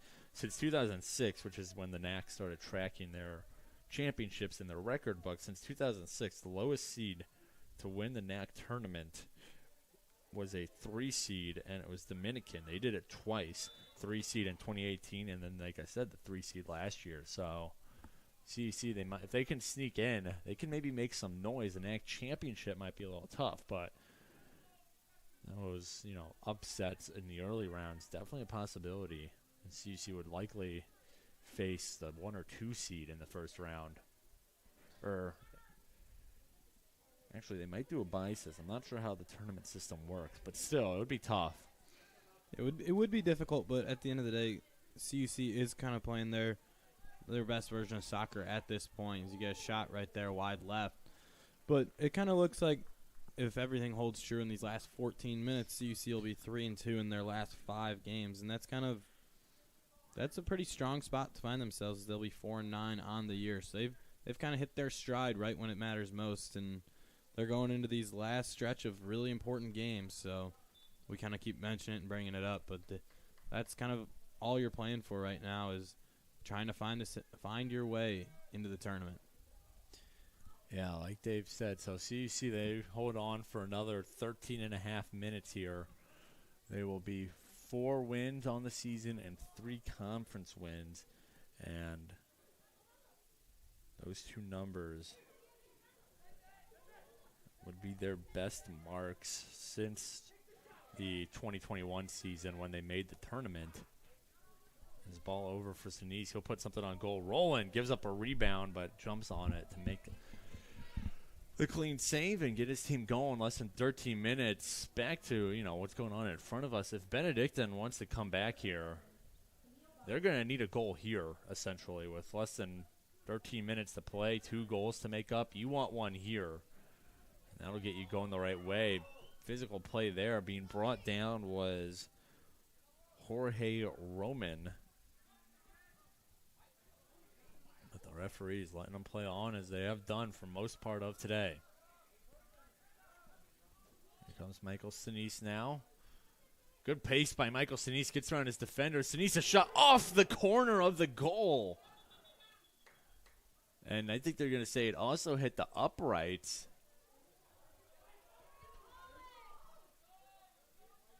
I don't know. It definitely hit the corner of the goal. Yeah, from our perspective, it definitely looked like it was. Did it hit the uprights after that, I think, is what the referee is saying. I'll bring the broadcast up on the phone here and see. And in my experience that I have here at Cougar Stadium, it kind of that goalpost on that side is definitely a little flimsy. I think you would have noticed if it started kind of rattling around, as they're going to get a foul call right there on Romero. And now the Concordia fans are starting to get a little shaken up right now, thinking that the officialing is a little lopsided, but yeah, it's really tough to tell. Even watching in slow motion on the broadcast what exactly the referee saw. And is being helped up to his feet is Skolarchek.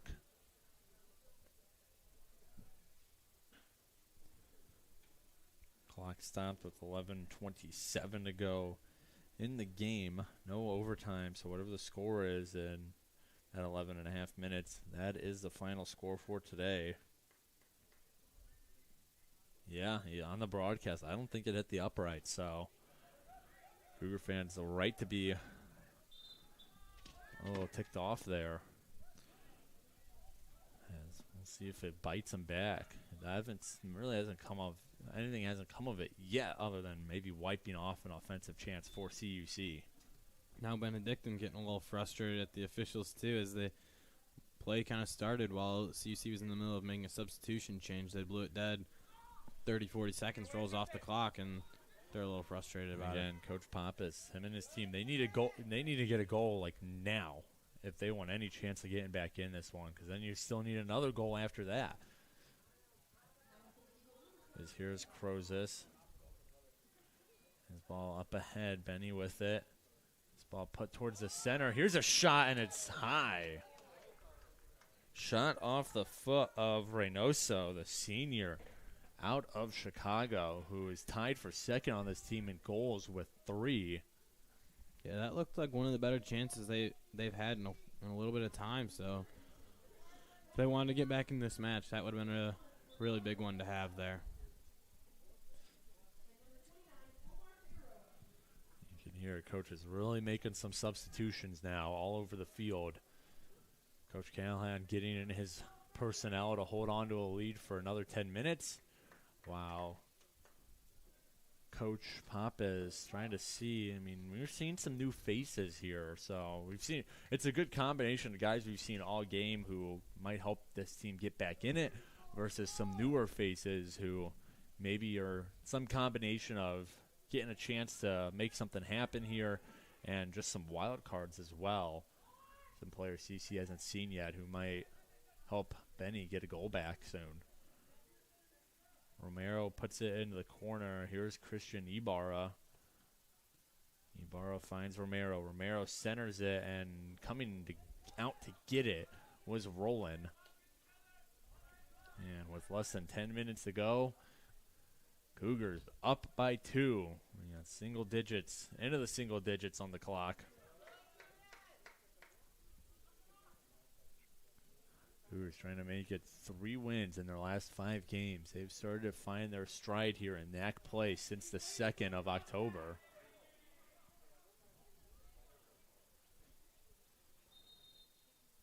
And now the pitch referee having a chat with Coach Callahan, who's getting animated on the sideline. He gets a yellow card. Yeah, just a little bit animated, to say the least. It looked like he's drawing a fine line between a little bit fiery but a little bit excited, I guess you could say. He looked like he was kicking a door down on a SWAT team on the sideline. Yeah, he gave his best, maybe a Ray Lewis impression there. Just possibly. Well, either way, it draws the card. First yellow we've seen today, and it goes to Coach Callahan. And here's a free kick and a deflection. Here's a chance here for Benny, and it just goes in front of the goal. Benedictine was right there.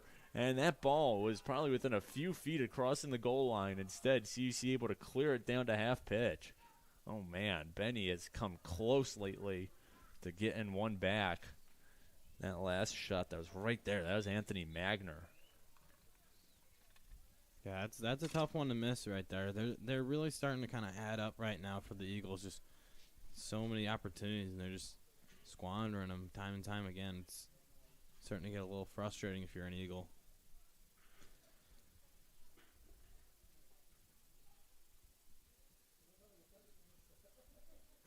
Brief stoppage here.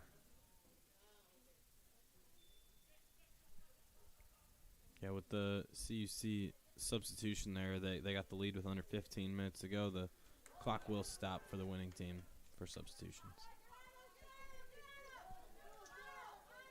Nice defense here, and CUC able to break it up.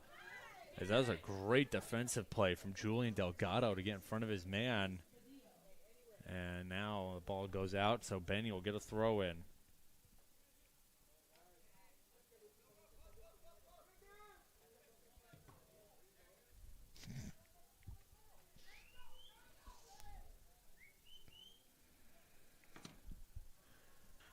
Benedictine trying to put it towards the goal box. It takes a bad bounce off the head.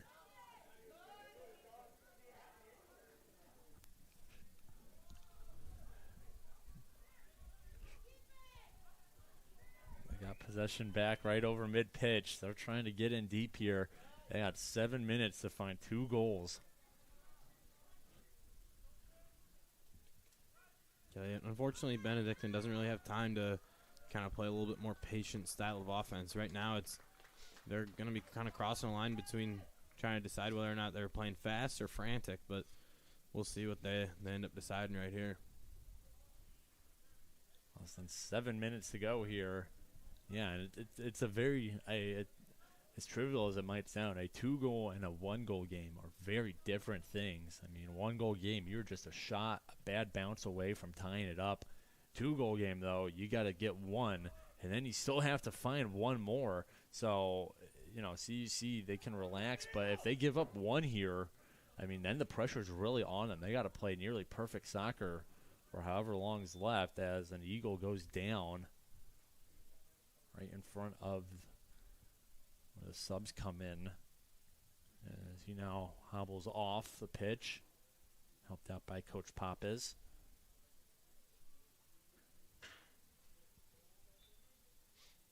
Thrown here from Maresco. Nice kick there to keep it going towards the net. As here is Badil, had it for a second. He's going to get another look. Almost got another look at it. Ball kept bouncing away from him. Romero now trying to play catch up with Molek. And Molek, he's going to come away with it. Nice possession there from number 12. This ball's still ahead. Racing for it is Roman, and he's going to get there just in time. He's in the corner, guarded by Ibarra. Centering kick goes by everyone. Pointer knocks it up. At this point, like I said, Cougars just trying to waste some time here. 5:35 left to go here in the second half.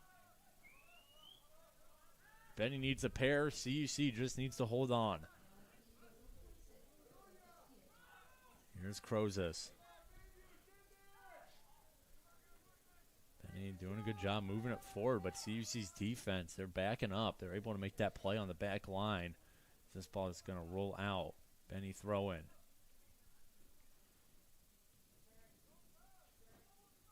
Here's Crozes.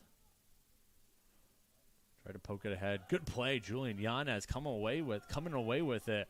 And now it's Delgado. Yeah, the Cougars still not give them any kind of free opportunities whatsoever. They're still kind of playing them tight. Romero across the middle. No one is there. You can see the Eagles. They're keeping a fair amount of players back as now they're starting to retreat.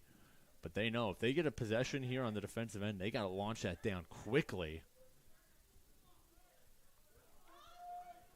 As they do get a turnover here. Off to the races is Reynoso. Reynoso now has it. Guarded closely by Ibarra.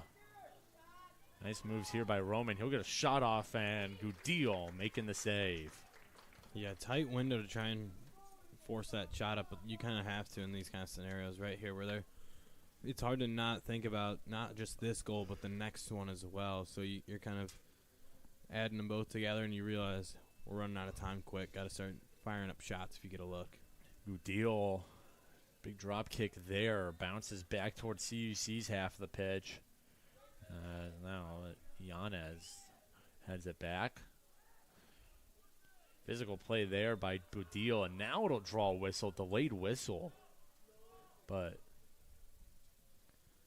CUC eventually getting tagged with it. Yeah, unfortunately for Benedictine, the captain taking a little long to get off the turf, and hopefully he's okay, but that kind of rolls off another 25, 30 seconds. That clock kept on rolling. Yes, there's now 3:15 left to go here in the second half, excuse me. 3:15 to the end of this game, no matter what the score, no overtime as I mentioned. Benedictine, their best bet right now is to just get a draw. They need 2 quick goals in less than 3 minutes now. Centering kick, not a great angle. Benedict still has it. Here's going to be a shot and into the goal. Oh my goodness, Benedictine, they've made this a game with 2:50 left to go.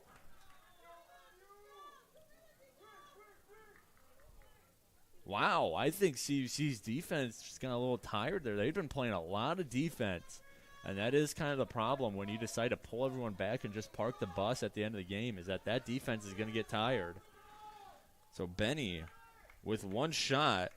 And like I said, a one-goal game has a very different feel to it now. CUC, they're just going to have a lot of pressure on them for a 250. Yeah, all of a sudden now everyone kind of sits up in their seat a little bit, realizing the situation they got going.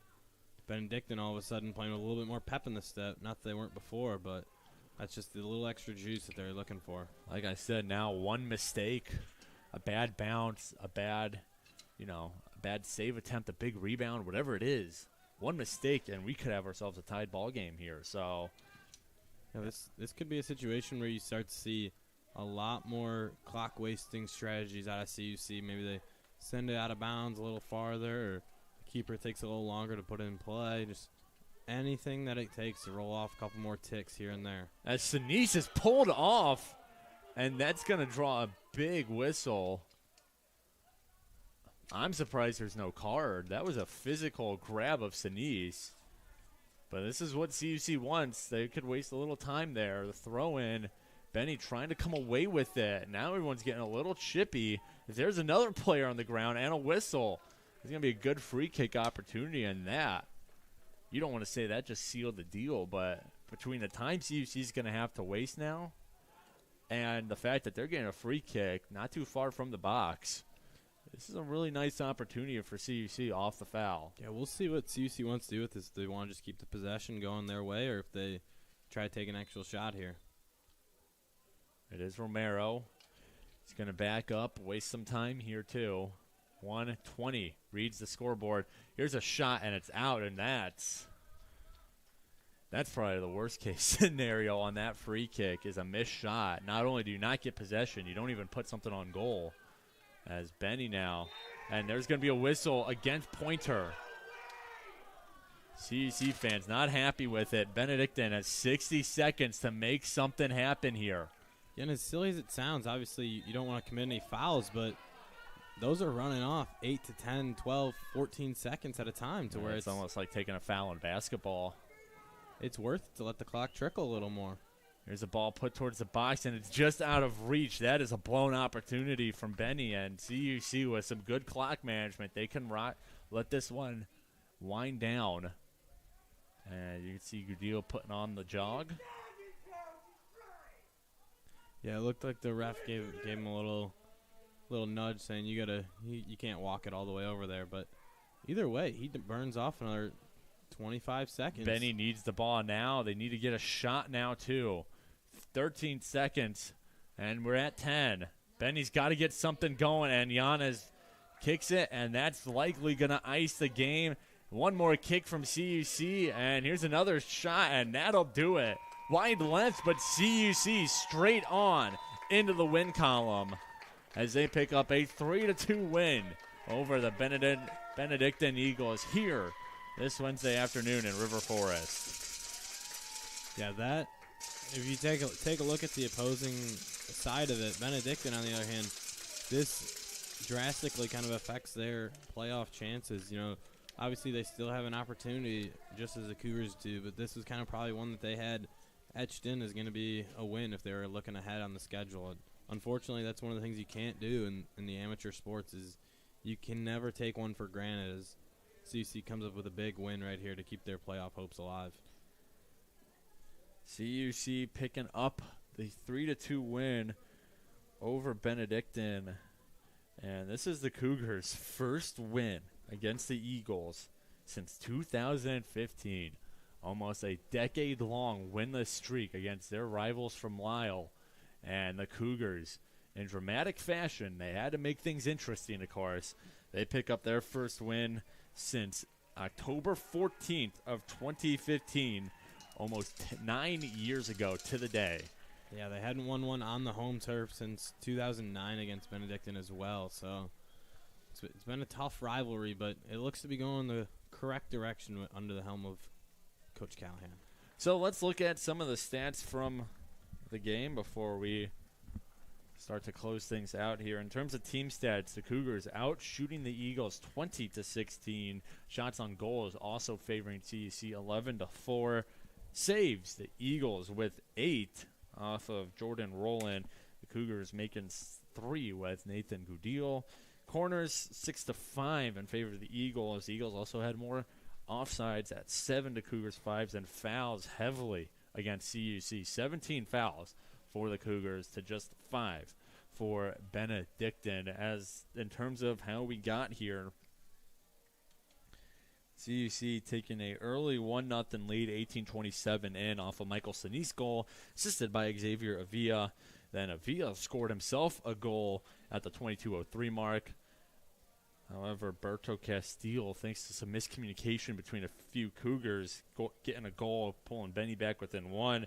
Garrett Pointer adding some insurance, 54-55 into the game.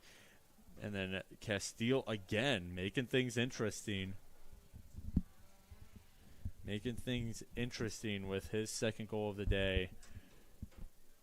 Made it 3-2, but CUC able to hang on for another 3 minutes as they walk away with the 3-2 win over the Benedictine Eagles. Dave, let's get your final thoughts on this before we move into the next portion of today's broadcast. Yeah, the Cougars had to make it a little interesting for the viewers. Obviously, they did a good job of that, winning in maybe not dramatic fashion, but in a fashion that was a little bit Cougar-esque, I guess you could say. They kind of found themselves in a really good spot early and then kind of closer than it needed to be. Let's put it that way. Definitely. But I think they did a good job today, and obviously they're playing their best soccer right now, as I said earlier, and they're putting themselves in a good spot, a better spot than last year. Definitely. Really good spot so far for their chances of making that NAC tournament.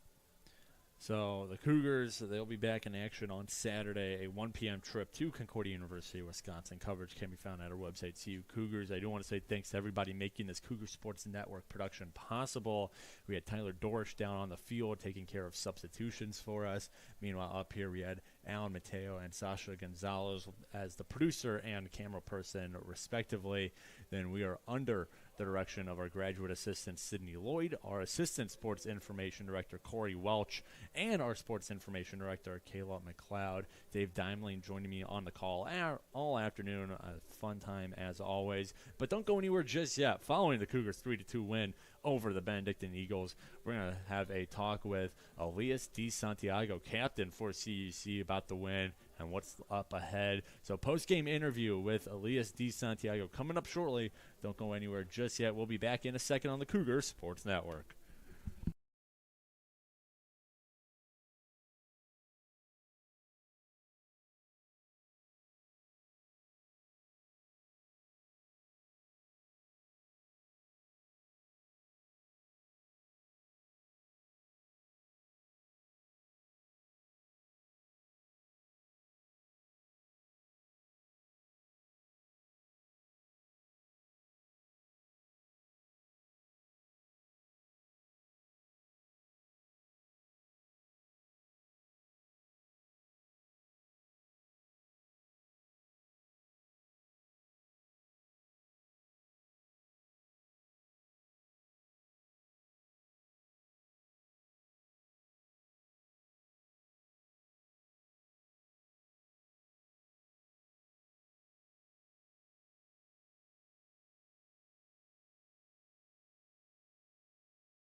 Welcome back to the Cougar Sports Network. Peter Borkowski joining you once again. I'm joined by captain of the Cougars, Elias Di Santiago. Elias, congrats on the 3-2 win over Benedictine, and it was your guys' first win over the Eagles since 2015.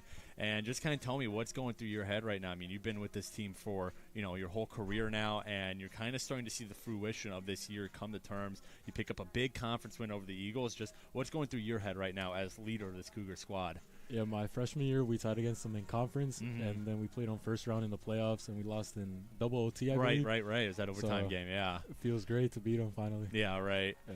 And I want to talk about, kind of defensively for you guys. You took a couple blows throughout that game. That first goal today was a little bit of an ugly miscommunication goal, and then they get one late.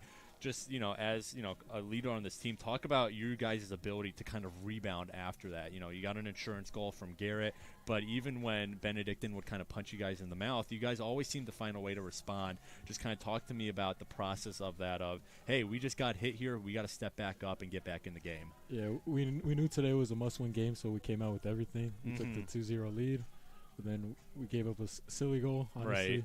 So then after that, I think we just talked over. Nothing, not to do anything. Right. We shouldn't do in the back. Just play simple. Just lock back safe. in. Right. And last thing here, you're going into CU Dub on Saturday, and you guys are kind of right at that bottom part of the playoff bracket right now. Yeah. You guys can definitely sneak in if things go right. What needs to happen, tomorrow and Friday to best prepare yourselves for that CU Dub game on Saturday so you can get another big conference win against another big conference rival? So the main part, tomorrow we have an off day, so for all the guys that we have like lingering injuries, just rest, recover. Right. And Friday, just come back, lock in, and work. Just Definitely. prepare for the game. For sure. Yeah. Well, Elias, thanks for joining me. Congrats on the big win over Benedictine, and good luck on Saturday. Cougars traveling to Concordia University, Wisconsin, taking on the Falcons at 1 p.m. Coverage can be found at our website, cucougars.com. But they're coming away with a 3-2 win over the Benedictine Eagles today. Like I said, back in action on Saturday at 1. Coverage, once again, found at our website, cucougars.com. But until next time, this is Peter Borkowski signing off of the Cougar Sports Network and wanting to say, as always, go Cougars!